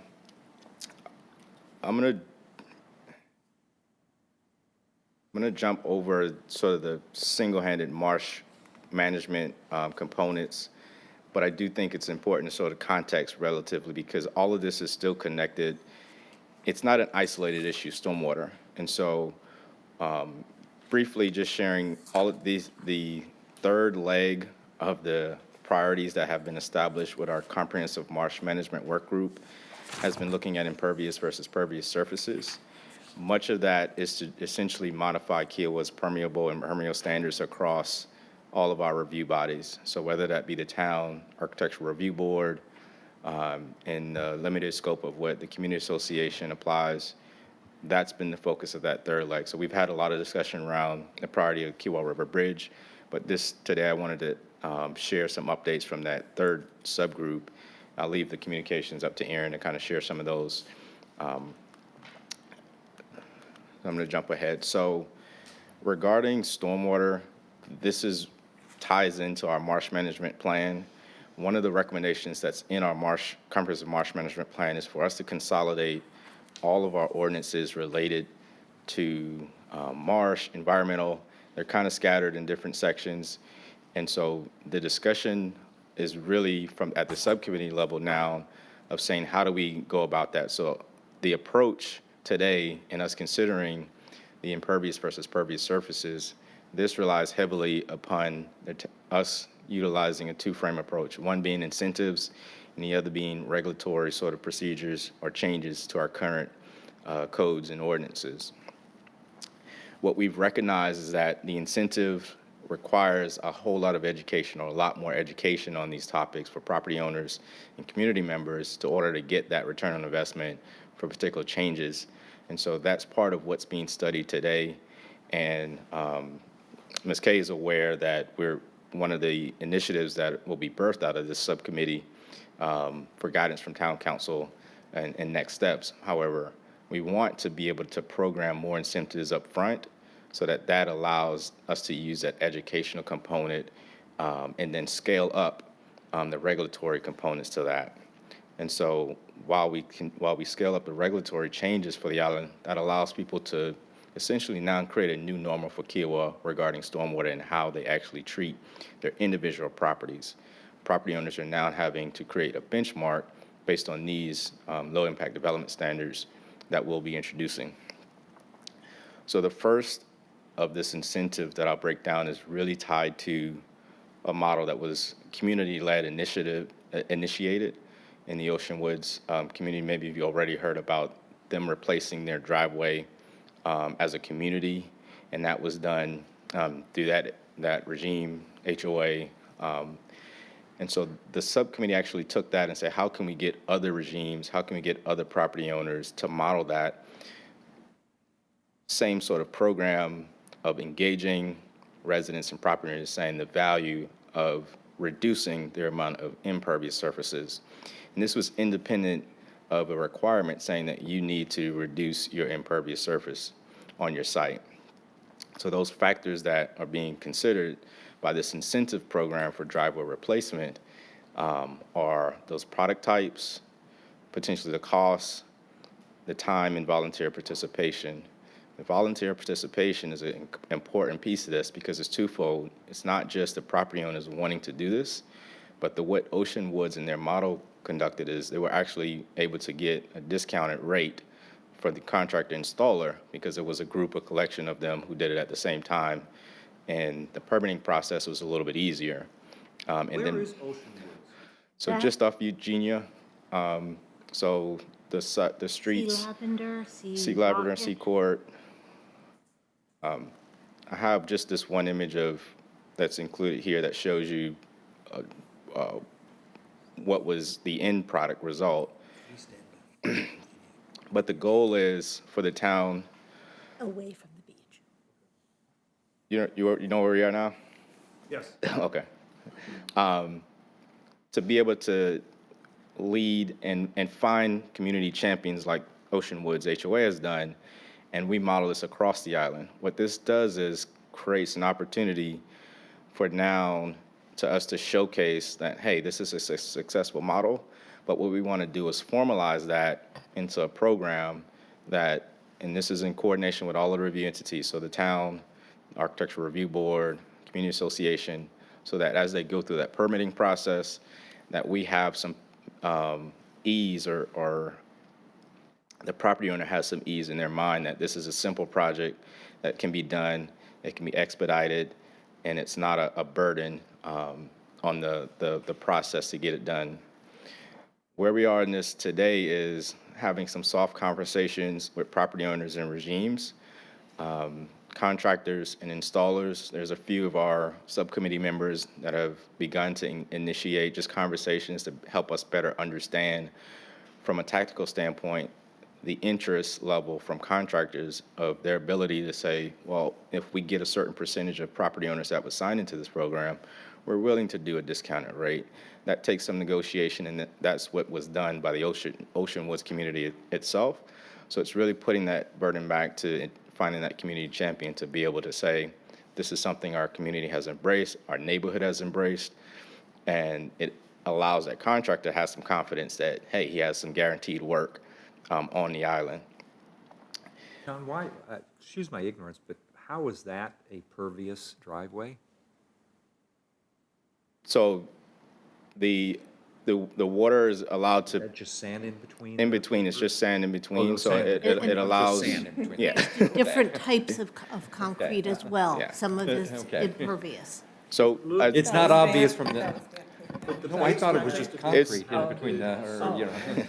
Again, that's a valid question, because part of this process Very, very is truly ensuring that we have a product type that we want to ensure gets the rate of permeable rate of water trickulation into the soils that we need that shows success. So that's a good question there. I understand the concept, but what I was just explaining or discussing with Councilman Farrell is you're still going to have to lay the brick on a compacted surface. And that compacted surface is still going to lose a lot of permeability as soon as you compact it. So And it there's, still may be technically permeable, but it's really not very high. so that goes into the install and the conversations regarding if you did a cross section and what goes underneath this. So, and we're working with the Conservancy in this as well. So the Conservancy produced design manual of understanding that there's a layer of rock, there's a layer of stone, there's a layer so it actually, as that water sits on that surface and goes down, it actually goes through the different scales of rock underneath. So that soil may be compacted at the very bottom, but on top of that layer, you'll see rock that would allow water to still get to below that surface, so. Right, I yeah. understand, but you're still, that water will then go through the rock, and it's going to hit the wall of that compacted base. It has to, otherwise you're going to have tons of differential settlement all over the driveway. It just has to. So it's a matter of product design, right? So that's what we want to ensure occurs throughout this process, that, and this is challenging because at different areas across the island, we have different soil types. And so it requires a different installation method based on that soil type. And so once this program is deployed, the conversation at our subcommittee level is ensuring that we have a product type that is essentially recommended for that particular area of our island. But those are valid. The install type and ensuring actually it's installed by the contractor in the right method is something that we've also discussed. And so the actual program would require, as it's drafted today, would require whoever's installing that product to make sure that it's done to these standards, if that makes sense. I understand, I Yeah. don't want to belabor it. Yeah, we could take this offline, but no, I it's just also a wanted to say function of what's the sand size. So if it's like baking powder, you compact it, you're right. But if it's like normal beach sand, you compact it, think about how the beach drains, and that's compacted sand. I So it's- understand, So, It's way better I do than, want to do it offline. so again, setting that piece of it aside, because we've seen the data that this is an effective pervious surface. So let's assume that's at work. What is coming before council is, we've done a lot of homework in terms of trying to assess how much impact going with a full-fledged pervious surface initiative would take. So is it worth it? Is there enough of a benefit to the environment by reducing the amount of polluted water that runs ultimately into our streams that can be mediated by doing pervious surfaces? So the Conservancy has put together a lot of data, and we don't have the final data results on that, but let's assume again that there's some value to this, to this kind of a project. Then we know, we've looked at the financials, and it's considerably more expensive to put in a pervious surface than it is to lay in a traditional concrete kind of a driveway. So what do we do to incent the community that this might be a worthwhile initiative for them to think about? And the number one answer is, well, it's good for the environment, so let's all just, spend 30 to 40% more than we would otherwise spend on, out of the goodness of our hearts, doing good things for the environment. But we think probably that's not enough. So then we come to council and say, what about incentives? If there are, if there's really the sense that we think that this is a worthwhile kind of initiative, do we want to incentivize the community, and if so, how? So that's the big stumbling block at this point. Just a sense from council on, do we want to pursue it? I think that the subcommittee feels that it's a worthwhile initiative, that, again, whatever we can do to reduce any kind of polluted stormwater runoff into the streams and into the river ultimately is a good thing for us to pursue. But John has already reached out to other regimes to see if they would be interested. The benefit of the Ocean Woods project was that you had 60 homes. So it was really financially worthwhile for the contractor to come in and say, yes, I'll give a significant budgetary advantage, a discount to this project, because there's 60 homes. How do we gather up, what's the right number of properties? We don't know yet, but the regimes seem to present us with a good opportunity. So John's already reached out, as you guys may know, Todd Boney and Carol Mendorf have reformed this regime association, and at least the contact has been made whether or not, I mean, it's not the first thing on their agenda. They just formed. They just had their first meeting this week. So this was not a topic that they attacked. The challenge I have with that, well, I understand it, if you're building a brand-new neighborhood from scratch, I think that makes sense, but I think what I'm hearing is that in that regime, you would require homeowners to rip up an existing, completely fine driveway. Actually, if you look at, for instance,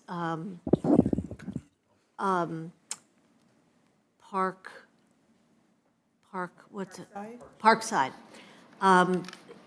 They are getting to the point where they're going to need to resurface their entire regime. So it's, you're out 40 years since anything's been done. You've got very uneven surfaces. In that case, it would make sense then. It might make So sense. the- So, yeah. If you're at a scheduled replacement of the The- driveway. right, the other thing that we'd look at are neighborhoods like mine, where you've got homes that, and driveways that were put in 30, 40, 50 years ago. And you could get perhaps a group of property owners that would go together. But what's the right number? What is the number that would cause a contractor to say, yeah, I'll offer a discount? Is it 5 properties? Is it 10 properties? And what's the discount? So that's work that still needs to be done.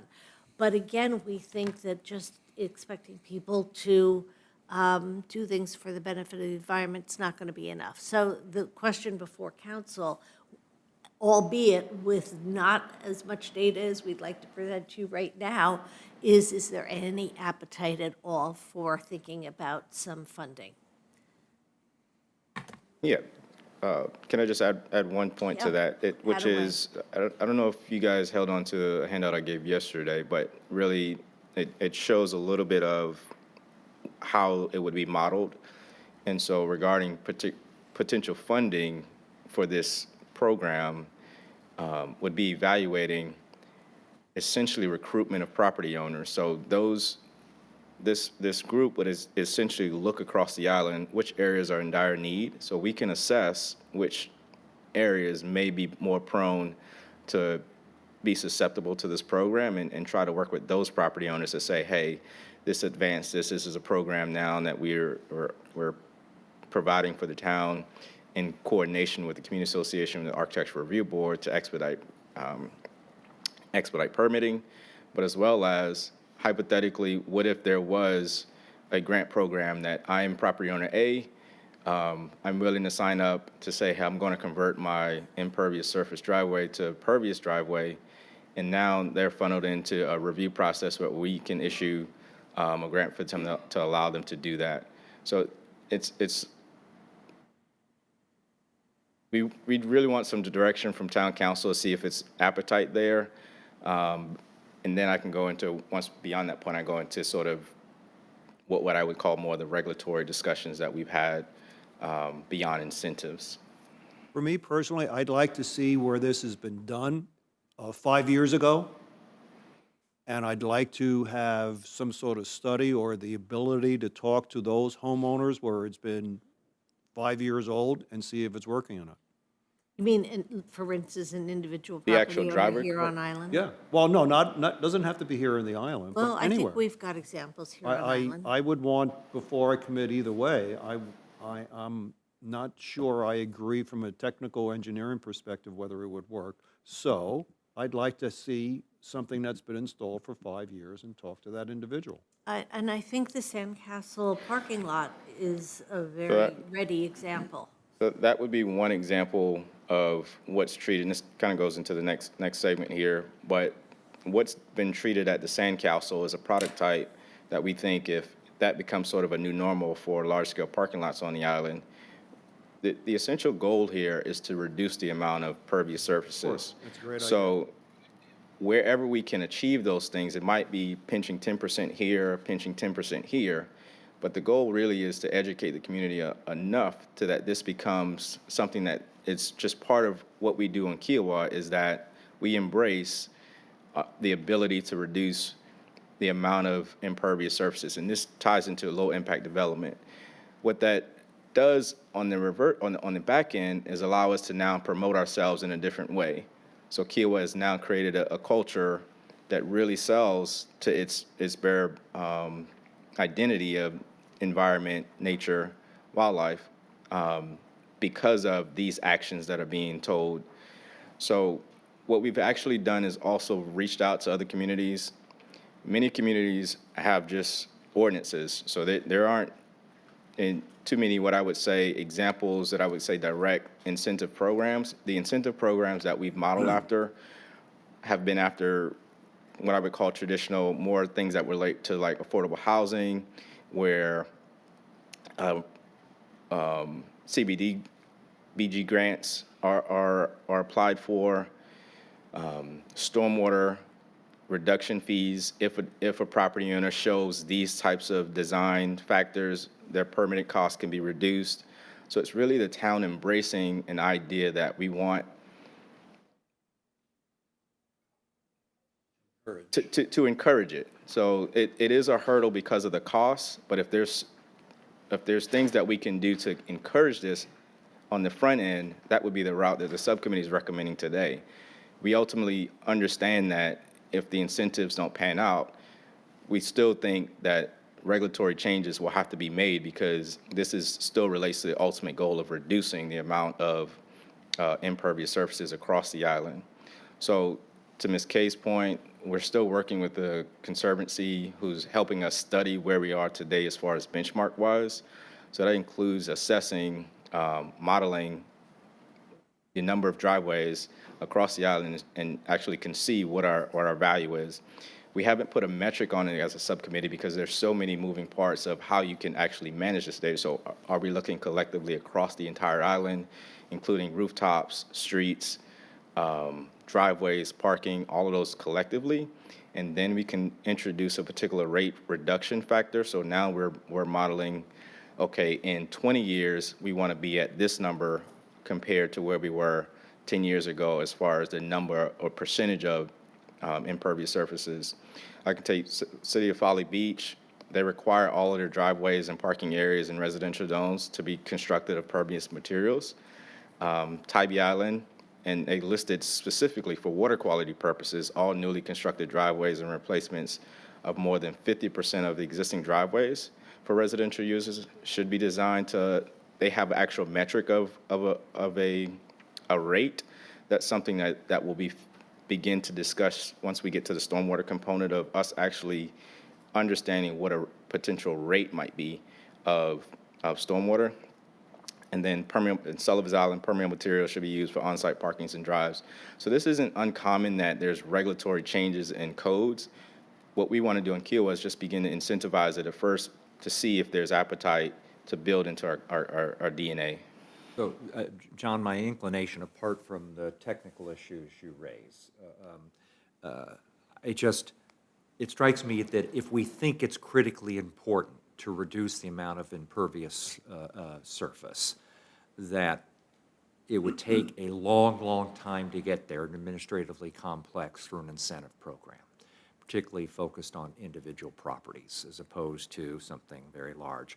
That if we think that's, you know, a important goal for the town, that the regulatory approach, like Folly Beach and like Tybee and like Sullivan's, is the only way to get from here to there in scale and more quickly. The thing is, while conceptually we believe that it's important, we don't have the data to back that up. And that's what all the mapping that the Conservancy has been doing. Are we looking indeed at something as minimal as a 2%? Yeah, and that's You fair. know, and But then that is it even- worth the stress on the administrative part of it? So the converse of that, which I don't disagree with at all, is the administrative burden of doing a series, setting up an incentive program and doing a series of one-off single-family home driveway conversions would be even more minimal. Yes. Hypothetically, if you look at an approach of the regime areas or an entire neighborhood, right? So what was done in Ocean was 60 homes. If that 60 homes was modeled for 2 streets in the same location that in dire need, it's more of a carrot versus it. So I agree that I'll share with you that that's the intent for us to eventually get to regulatory, but what would be the pushback of us essentially beginning to do that today without some of that, to Ms. Kay's point? It would raise cost on the islands. It's a lot of things that we Right. do, Yeah. raise cost on the island. I'm not sure if there's kind of any, I know you want some guidance. I'm not sure whether there's a sense of if you're looking for guidance to establish for the town to establish some type of grant program. I think we're not there yet from a data analytical standpoint and the technical side. I'm not. To be, completely transparent, although it sounds like I'm against it, I could be swayed if we see, case studies that show it's working, just from the technical perspective. I just have my reservations about that, but it's still looking at a significant cost, and are you going to require every homeowner to rip up their? Well, this one says just replace, this says when At this new point, or it would just be replacement. replacement. And it will cost more. I do know it's going to Yes. cost Yeah, more. it will, but, we've got to all think collectively Sure. about whether that, Mark, I wanted you to please feel free to I'm sorry, you to were chime standing in up here. there for a while.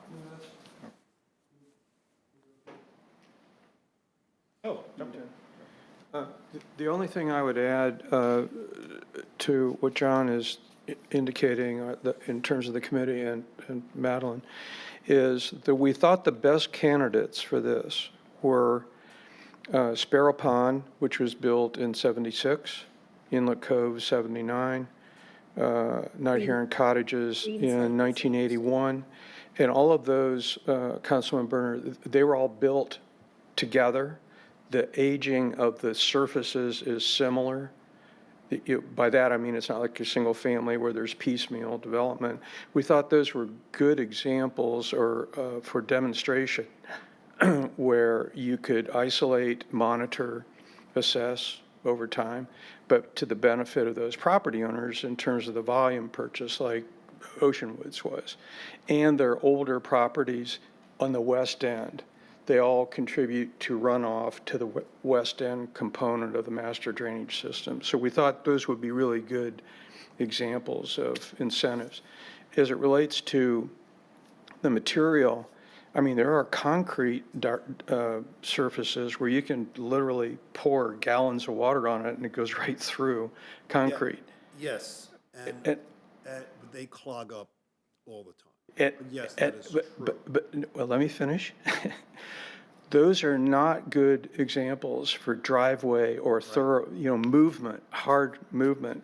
But the combination of the parking areas on individual homes that have very minimal impact related to that, in which supplemental drainage could be put underneath of those, we just thought there are many ways to contribute.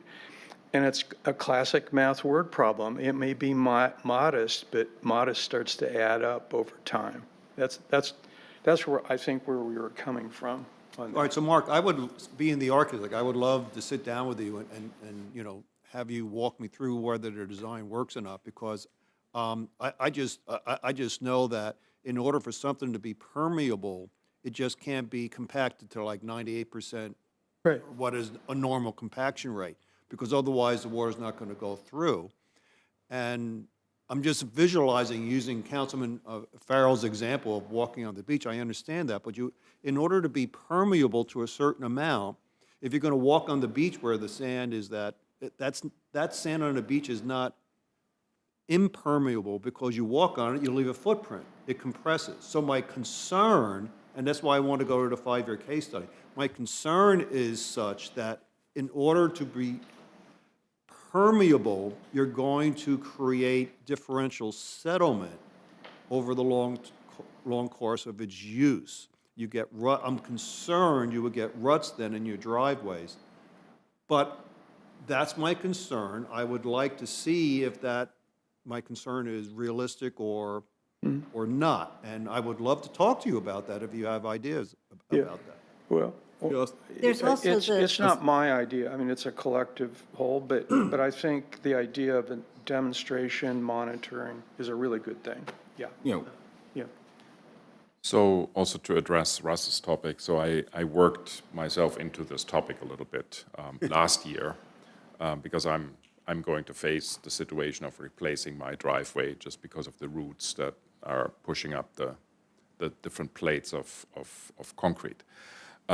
So there's, one and the other example. If you do it really right, and I spoke to a gentleman from a company that works a lot here on the island who has done these type of surfaces either as you have seen in the picture with these concrete blocks, for example, or just really entirely, stones for probably the last 20 years. And he has a lot of experience, and it's all about, the different layers of material and choosing the right material so that it doesn't clog up and it does filter and it does really absorbs the water. So there can be an impermeable surface that, is totally insufficient because it was inappropriately built, for a lot of money, and you can do it right. So that's the first thing we have to be really careful about. The second thing I wanted to share is really, it's not only about, managing surface water, because it's not only about, either pushing it into the road, into the gutter system, or into the marsh, or wherever it ends up.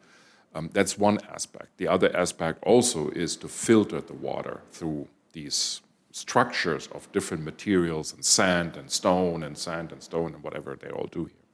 So that at the end, what really hits then the groundwater or our marshland, already excludes some of the bad stuff that is on the road that you bring into your driveway from the road with your tires, et cetera. So there's also a very significant ecological benefit of all of this, not just the stormwater benefit of it.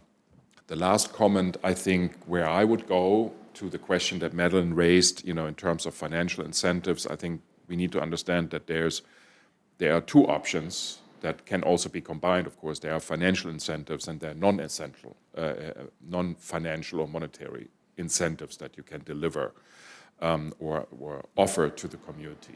Where I would go with financial incentives is basically to eliminate or reduce the permitting cost. Us granting financial contributions to a driveway project itself, I think is extremely complicated, and then lacks a little bit of fairness if you have a big property or a small property. So that's a little bit of an issue. But for us, for example, waiving a permitting fee for the building license, et cetera, that could be another adding element to a project, just to share a few thoughts. Thanks.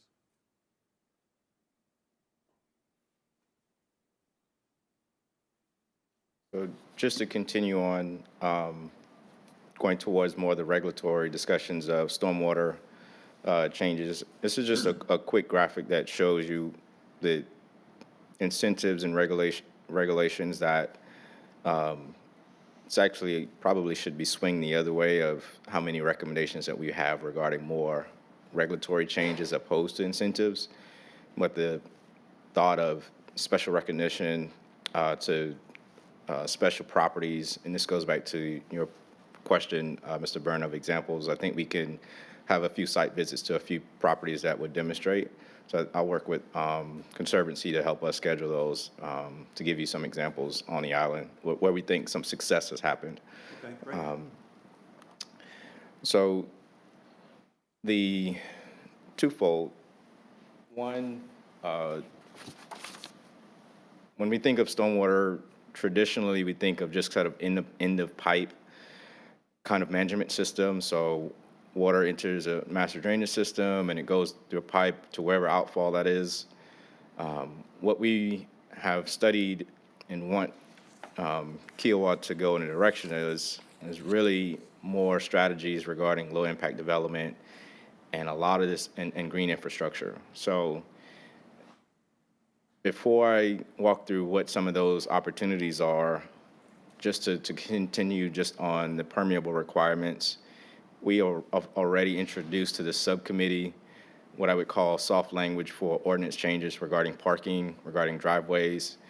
And so that will filter through a few more work sessions with our subcommittee, and ultimately those will be ready to go to the Planning Commission for recommendation based on just some guidance here and discussions to our subcommittee through the whole marsh management work group. And additionally, the driveway program was one incentive. The other components that has already, I think there's a lot of education or at least a commentary within the community regarding rain gardens and rain barrels. During our Earth Day, that was Ms. Kay and a few others doing a marsh management table had help communicate that to property owners and visitors who had that discussion of what can they do on their property independent of any of these programs that the town may or may not deploy. And so we have had the demonstration garden here at Town Hall regarding rain programs, working with Conservancy, utilizing that as an educational tool. This just filters through our educational component and awareness building from the entire marsh management work group. That was a priority at the beginning set, and that's why a special subcommittee or priority was set on that, ensuring that we educate as much as we can on these issues so that during discussions of design with your property, with your architects and landscape designers, that information can be easily saying, hey, is my property susceptible to a rain garden? And that way we are coming at it from two angles, from the regulatory side and from the initiate of being the property owner. When it comes to the driveway and parking permeable requirements, the sandcastle I just mentioned a few moments ago, that's sort of the product type, or at least similar, of what would now be in ordinance form of requiring those large-scale parking areas to be permeable. So it's to your question, or I'm hesitant to use the word direction, but your thoughts of earlier, why not essentially begin that process of regulatory? I think we're in that posture to do that today. We just wanted to be able to share these steps of where we are. Finally, just with the stormwater regulations, green infrastructure is something that's communicated and becoming a highly marketable trend in communities. For Kiowa, I think it's another thing that plays into if we begin to use low-impact development strategies. And these are things that we've already had discussions on. These are things the Conservancy is producing their manual that has been educating the community. It's now just how do we tie that into our actual regulatory process. So from a staff perspective, we've actually engaged with Charleston County looking at their ordinance and their staff to be able to see how can we enhance that particular section of our requirements. The additional part of that is incentive. This kind of plays into the incentivizing role, but on the opposite end of would the town now institute a stormwater fee? And the reason it's saying stormwater fee, it's not truly a stormwater fee, but it's really engaged to marsh management fees is how we would program that, and saying that these now would be able to utilize for ensuring that water retains on your property before it enters the master drainage system. We're on a Berry Island where we know that even tidal flooding is a concern, sunny day flooding, or just a significant high tide. And so development projects, as we move forward, how can we ensure that that rainwater and excess water is retained as much as possible on site, particularly before it enters our master drainage system? The complication that we have as a town is that community association manages our principally the infrastructure regarding stormwater. So all of the ponds that are managed by KICA, the way that it's essentially was crafted or thought is that KICA has capacity to handle all the housing development. What we want to do is be able to work with the community association and say, hey, what is your true capacity, but how can we reduce the amount of input that goes into those ponds prior to that number reaching anywhere near what your true capacity is. And so that's in combination not with just the ponds, but the marsh as well. That's in the other outfall, the beach, all these drainage patterns. So this isn't, like I said, anything new as far as a planning technique or tool. Green infrastructure of rain gardens, looking at dispersion of that flow rate across a property.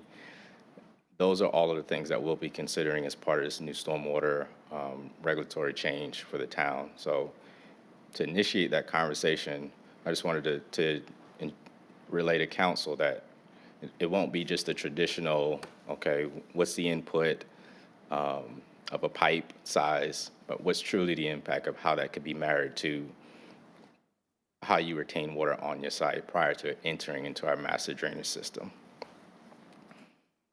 And we recognize that these are drops that, you know, in the absence of stopping sea level rise and in the absence of building a wall around the island, what can we do?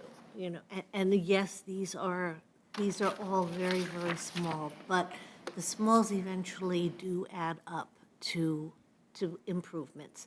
And so we're left in a situation or position where we try to do, what we can control, because there's so much that's out of our control. So we know we don't have all the data that we need to have to justify some of these suggestions, but we do know that in the aggregate, eventually, they will help.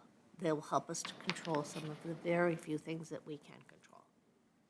I appreciate all this discussion, but John, one of the things that's missing, and I didn't see in the stormwater regulations, is, which has been discussed, and one of the lessons learned from the site plan review process is near-term changes to our ordinance to be able to incorporate the recommendations of our consultant with regard to stormwater management in the context of site plan reviews, that the consultant has told us that our reliance on DHEC only means that we're not adopting best practices.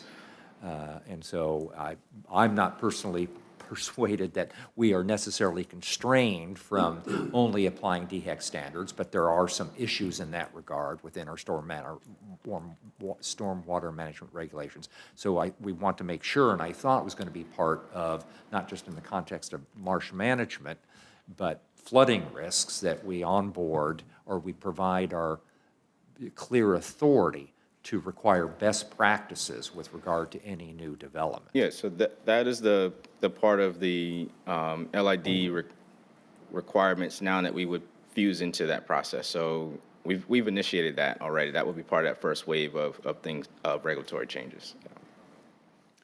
I also would like to encourage the environmental committee, I guess, where this all comes from, to look at this a little bit more holistically. Holistically. So I think there is a lot more that we can do, and I fully agree with Madeline's last statement to say, I mean, these are all little things, but these little things will add up and help us to manage, water, the water issues that we are facing. Also to look, for example, at the way roofs are designed and ARB requirements are set.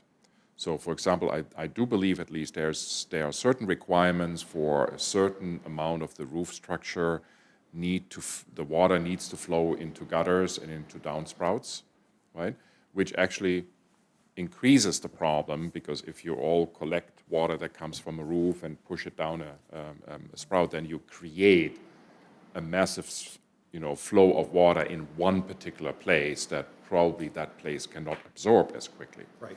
So either you guys need to look at, and I'm really not an expert, but, is it actually maybe better to have no gutters and downspouts, across the house, or only over your front entrance so that you can enter without getting, poured onto? Or if there are requirements for downspouts, would they need to flow into a rain garden? Or a rain barrel. Right?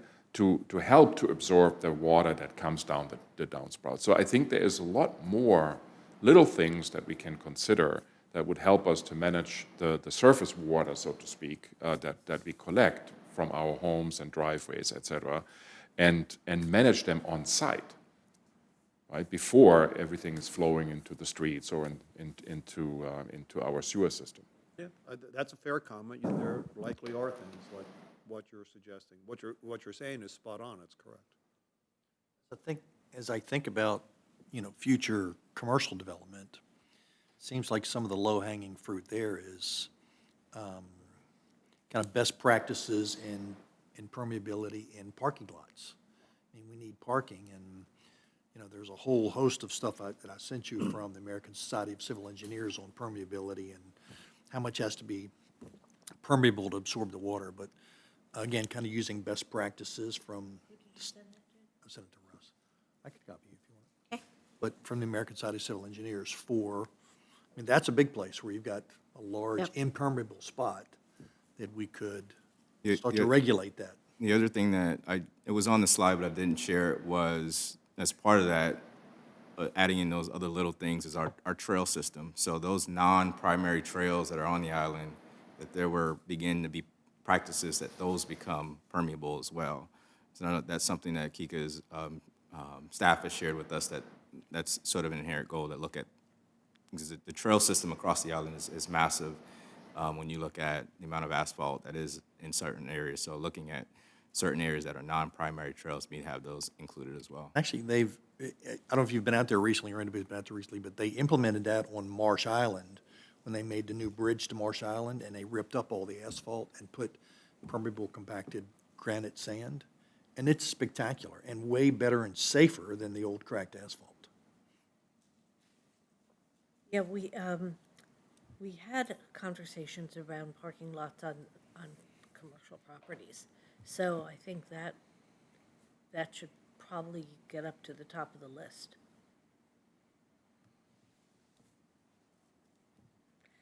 Just generally, I think I've heard from the two of you gentlemen, but Mr. Mayor and Luke, what do you think about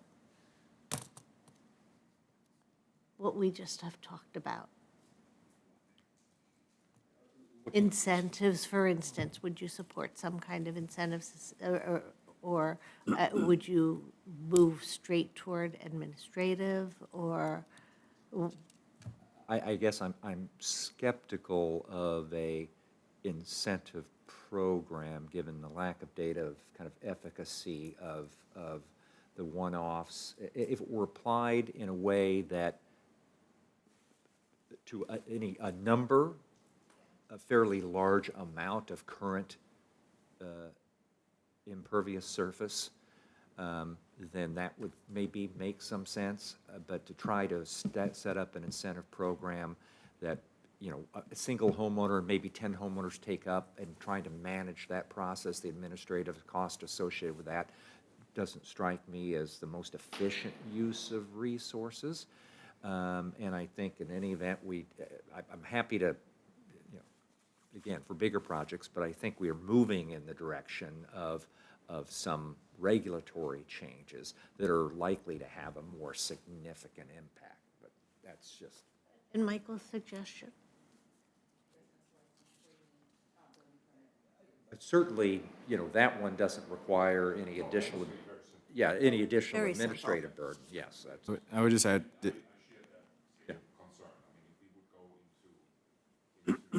Incentivizing the project cost itself, that gets incredibly administrative and also unfair, because somebody might have, you know, a flag lot with a long driveway versus, you know, somebody that doesn't. So I'm not in favor of that. But for example, waiving building permits or reducing building permits for something like this, I could see that All right. that is an Because easy solution. We haven't been able to I figure was just going to say, there's charge not a building permit significant fees for permit driveways? reduction. We're for standard residential Bruce. driveway permit. That's just our standard $25. So just Quick question, Bruce, do we charge building permit fees for driveways? Oh, we do not, so it's nothing really. Nope, he says not at all, so. All right, we'll have to come up with something else. Ralph.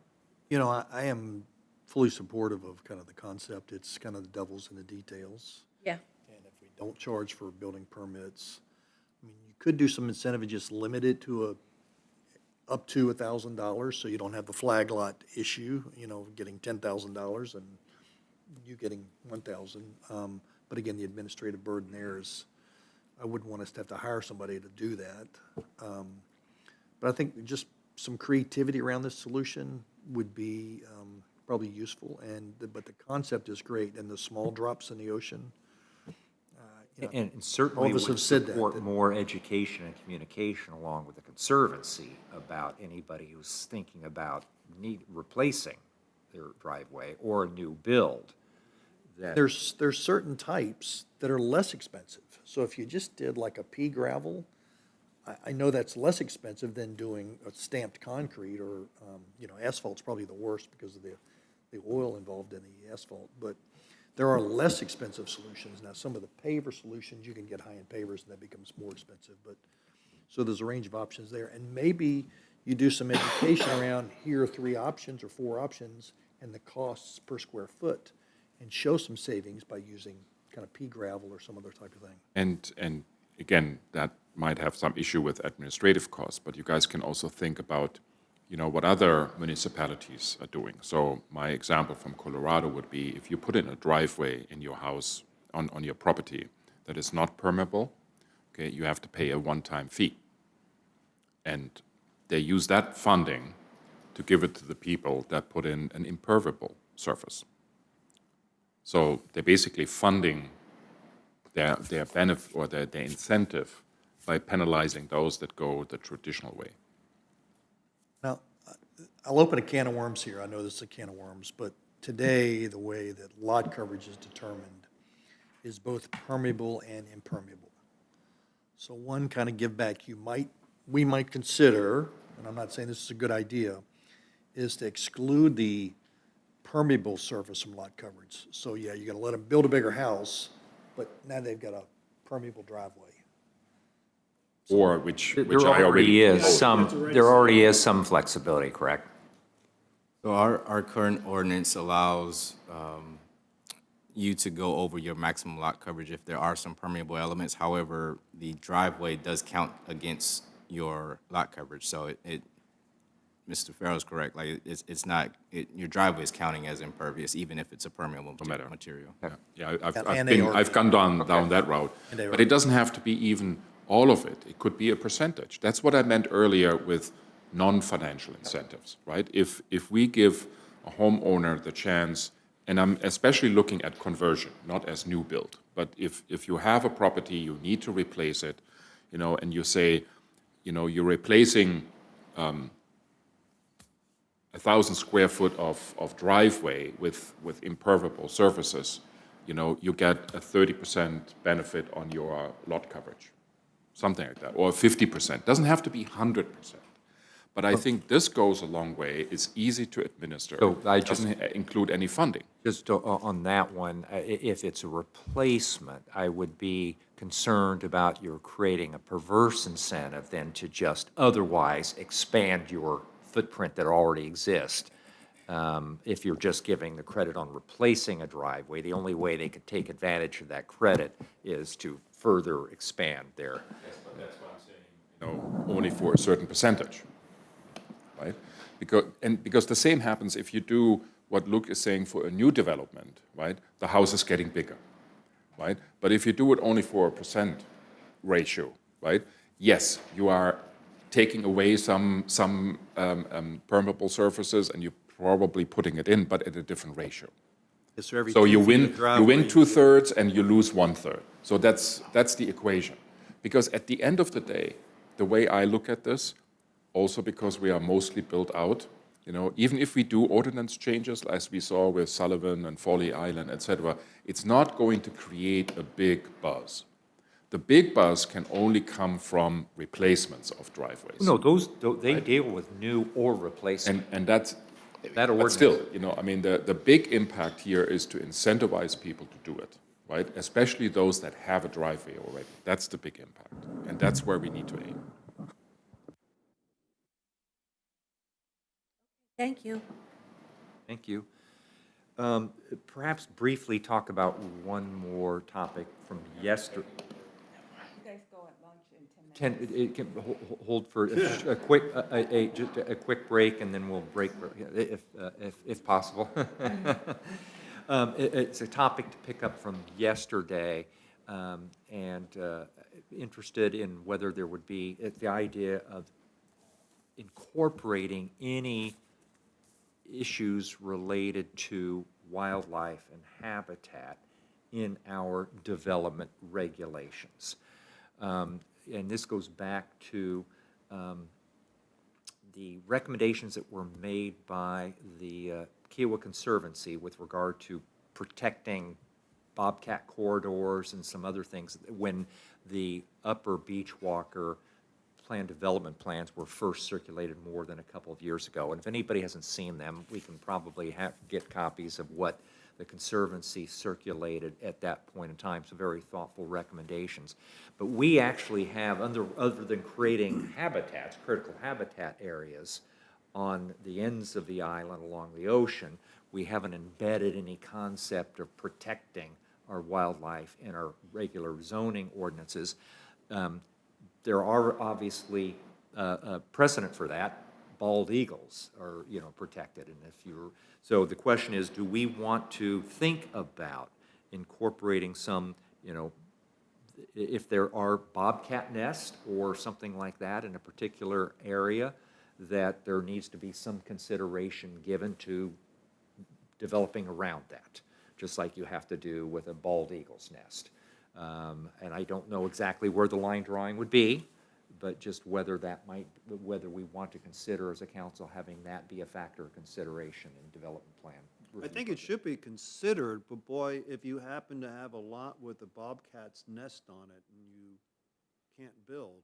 You can't if there's the bald eagle nest, you have to negotiate, because you can't disturb the bald eagle's nest. I'm just saying there are precedents. I'm not saying we want to go there. I'm just.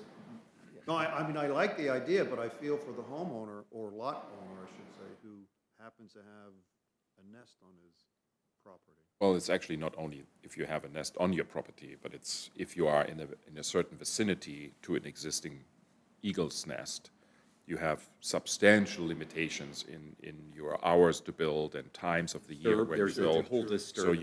your building costs go through the roof, and the time that you need to spend to build a home or remodel a home goes through the roof as well. So- And one of the recommendations, for example, the Conservancy was with regard to that larger tract, and, how we might want to apply this is that there should have, that to require a corridor along, along the marsh edges around that property, which is an area of transit, both nesting and transit for bobcats and other fauna. So. I like the idea, again, I'd like to know how many nests would impact, there's no way of knowing that. I was gonna say, again, I feel for the lot owner who now can't build his home. I think one of the suggestions maybe from the Conservancy, we have to look, and Jim may want to speak on this, is maybe not drilling down to protection of nests, but looking at wildlife corridors. So you're just essentially creating extra buffer, could be a requirement of, so you're not really specifically talking about Areas nests. that are identified as, just like we identify areas for shorebird nesting or loggerhead turtle nesting, things like that, areas which are identified as, like, Yeah, I for mean, that's a example, great idea. That's a great corridors, idea. you have to have an additional buffer or something like that. I don't know. I mean, I think the idea is going in the right direction. The question is how to administer that, right? And we have seen yesterday when we talked about the dog leash policy, that we're actually talking about the dog leash policy because of one nest, right, in that particular Yep. area. So where to set the borderline? I mean, is it that you have one bobcat that we have collared, goes through a certain property and there's a trail? Is it 5? Is it 10? I mean, how do you set the standard where it then, matters? Right, that's where I'm. Perfectly legitimate So question. Well, before Jim, you start, let me just ask a question. So maybe I'm missing some of this, but in our zoning ordinances, we require buffers around the lagoons and on each side of people's property that are somewhere from 10 to 30 feet. And if it's a property line, so you've got 60 feet of what's supposed to be undisturbed property. So I'm missing what else we're talking about, unless you're talking about like specific corridors up and down And the I island. apologize, I didn't go back and look at the Conservancy's recommendations from a couple of years ago as to whether they were recommending a larger buffer or make sure that there was a connected corridor. Sorry. Yeah, so just a couple of quick things kind of on that topic. In terms of bobcat nest or dens, right, they certainly don't nest in the same, or have their den in the same location every year. But, we haven't updated it in a while, but the town has a document, I don't know if any of you have looked at it, called the Bobcat Management Guidelines for Kiowa. And what that document does is it takes all of the data that we have on, where bobcats spend their time during the day, which that's a critical time, right? They need dense cover, they need not to be disturbed. Den sites over the years, travel patterns over the years. It drilled down into all of that data and then it identified, I can't remember how many, but somewhere around 50 what we called IBAs, or important bobcat areas. So these are areas that, over the 15 years that we've been collecting data, these areas are critically important for bobcats. So it could be that some sort of approach, using these IBAs to maybe have slightly, larger buffer requirements, or, something might be an approach that could work. And that, in a lot of cases, these IBAs, are, located behind, let's say, 3 or 4 homes along the marsh, right? And it includes portions of their lots. It's areas they can't develop. And so the strategy in those cases is, educating those homeowners and saying, hey, right behind your house on the marsh edge, super important for bobcats. Make sure you let it, continue to be natural, right? Don't go cut things down out there and just let it be. But, Do we require a survey by you or somebody else to see before they break ground if there's a nest or den? we don't, and it, again, their den sites are, it's going to be just a spot they pick that year and they're going to use it. But we do have areas that are habitually used by a number of different bobcats for denning. And, those are areas like Captain Sam Spit. And, it used to be the area around Royal Beach on Flyway. That area was heavily used for denning. And then when you get out east, what I think we call the Ocean Course natural area, that area behind the homes on Ocean Course, some of that's in a conservancy conservation easement now, but that's an area that's critically important for bobcats. So Because I have to say, we should have something when the season is when they give birth. Boy, oh boy, we should not allow construction to commence if there's a brand-new den with young cubs. Yeah, and we haven't run across that issue a lot, though we did a couple of years ago in the Ocean Course natural area there. It wasn't construction, but it was actually, crews cutting view windows, basically cutting trees, topping trees and vegetation so that owners on Ocean Course could see the ocean. And so now there are ARB guidelines that say you can't prune during the denning season for bobcats in that area, for example. So that, offers. We could have the same thing. We Sure. don't, so.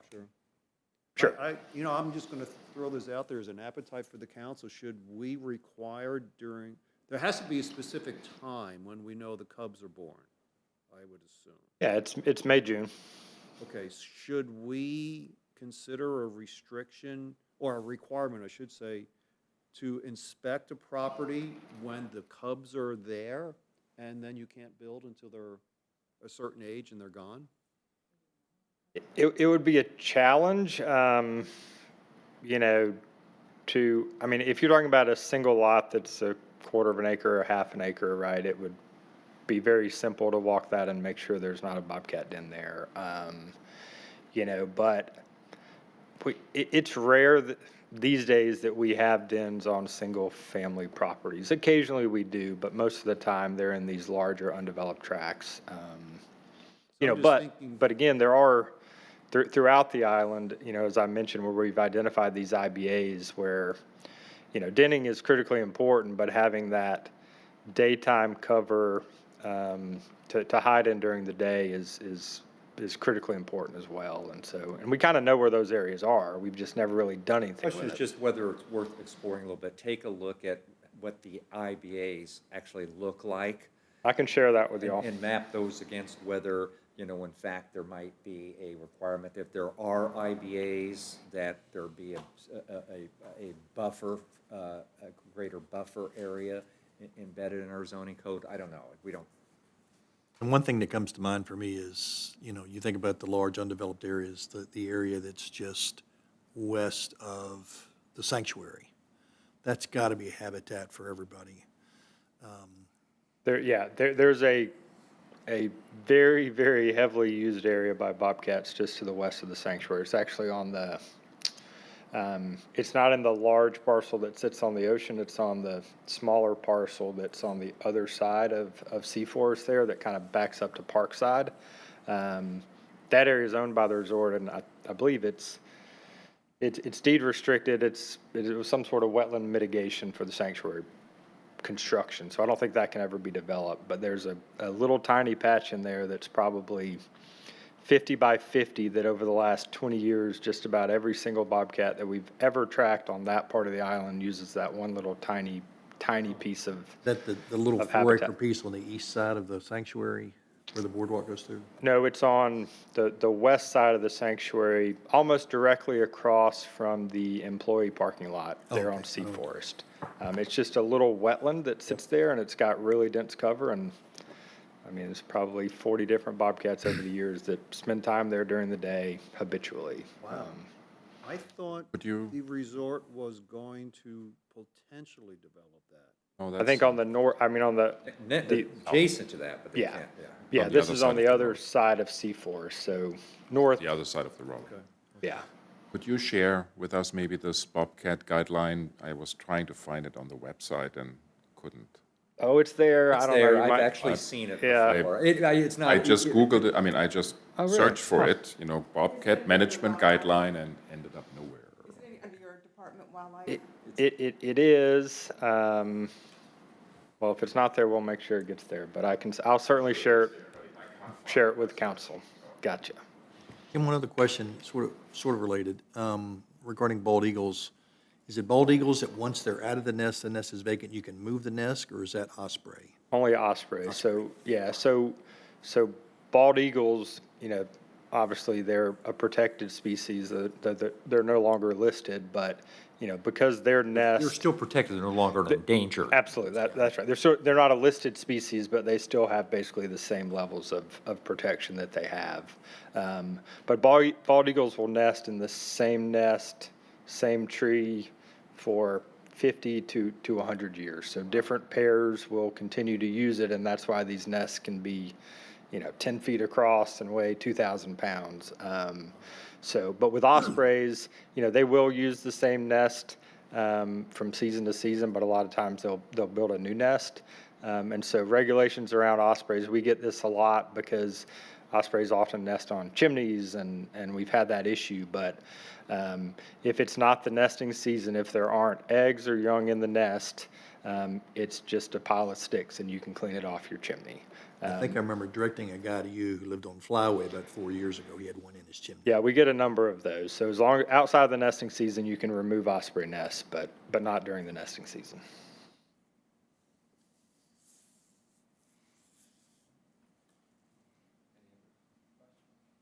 I had 2 points that kind of relative to this conversation. In phase one of our development of our landscape standards, tree preservation ordinance, this did come up regarding wildlife and how that might be incurred. So that's something that we'll include in our phase two when we actually get to more ground cover and how that might be applied.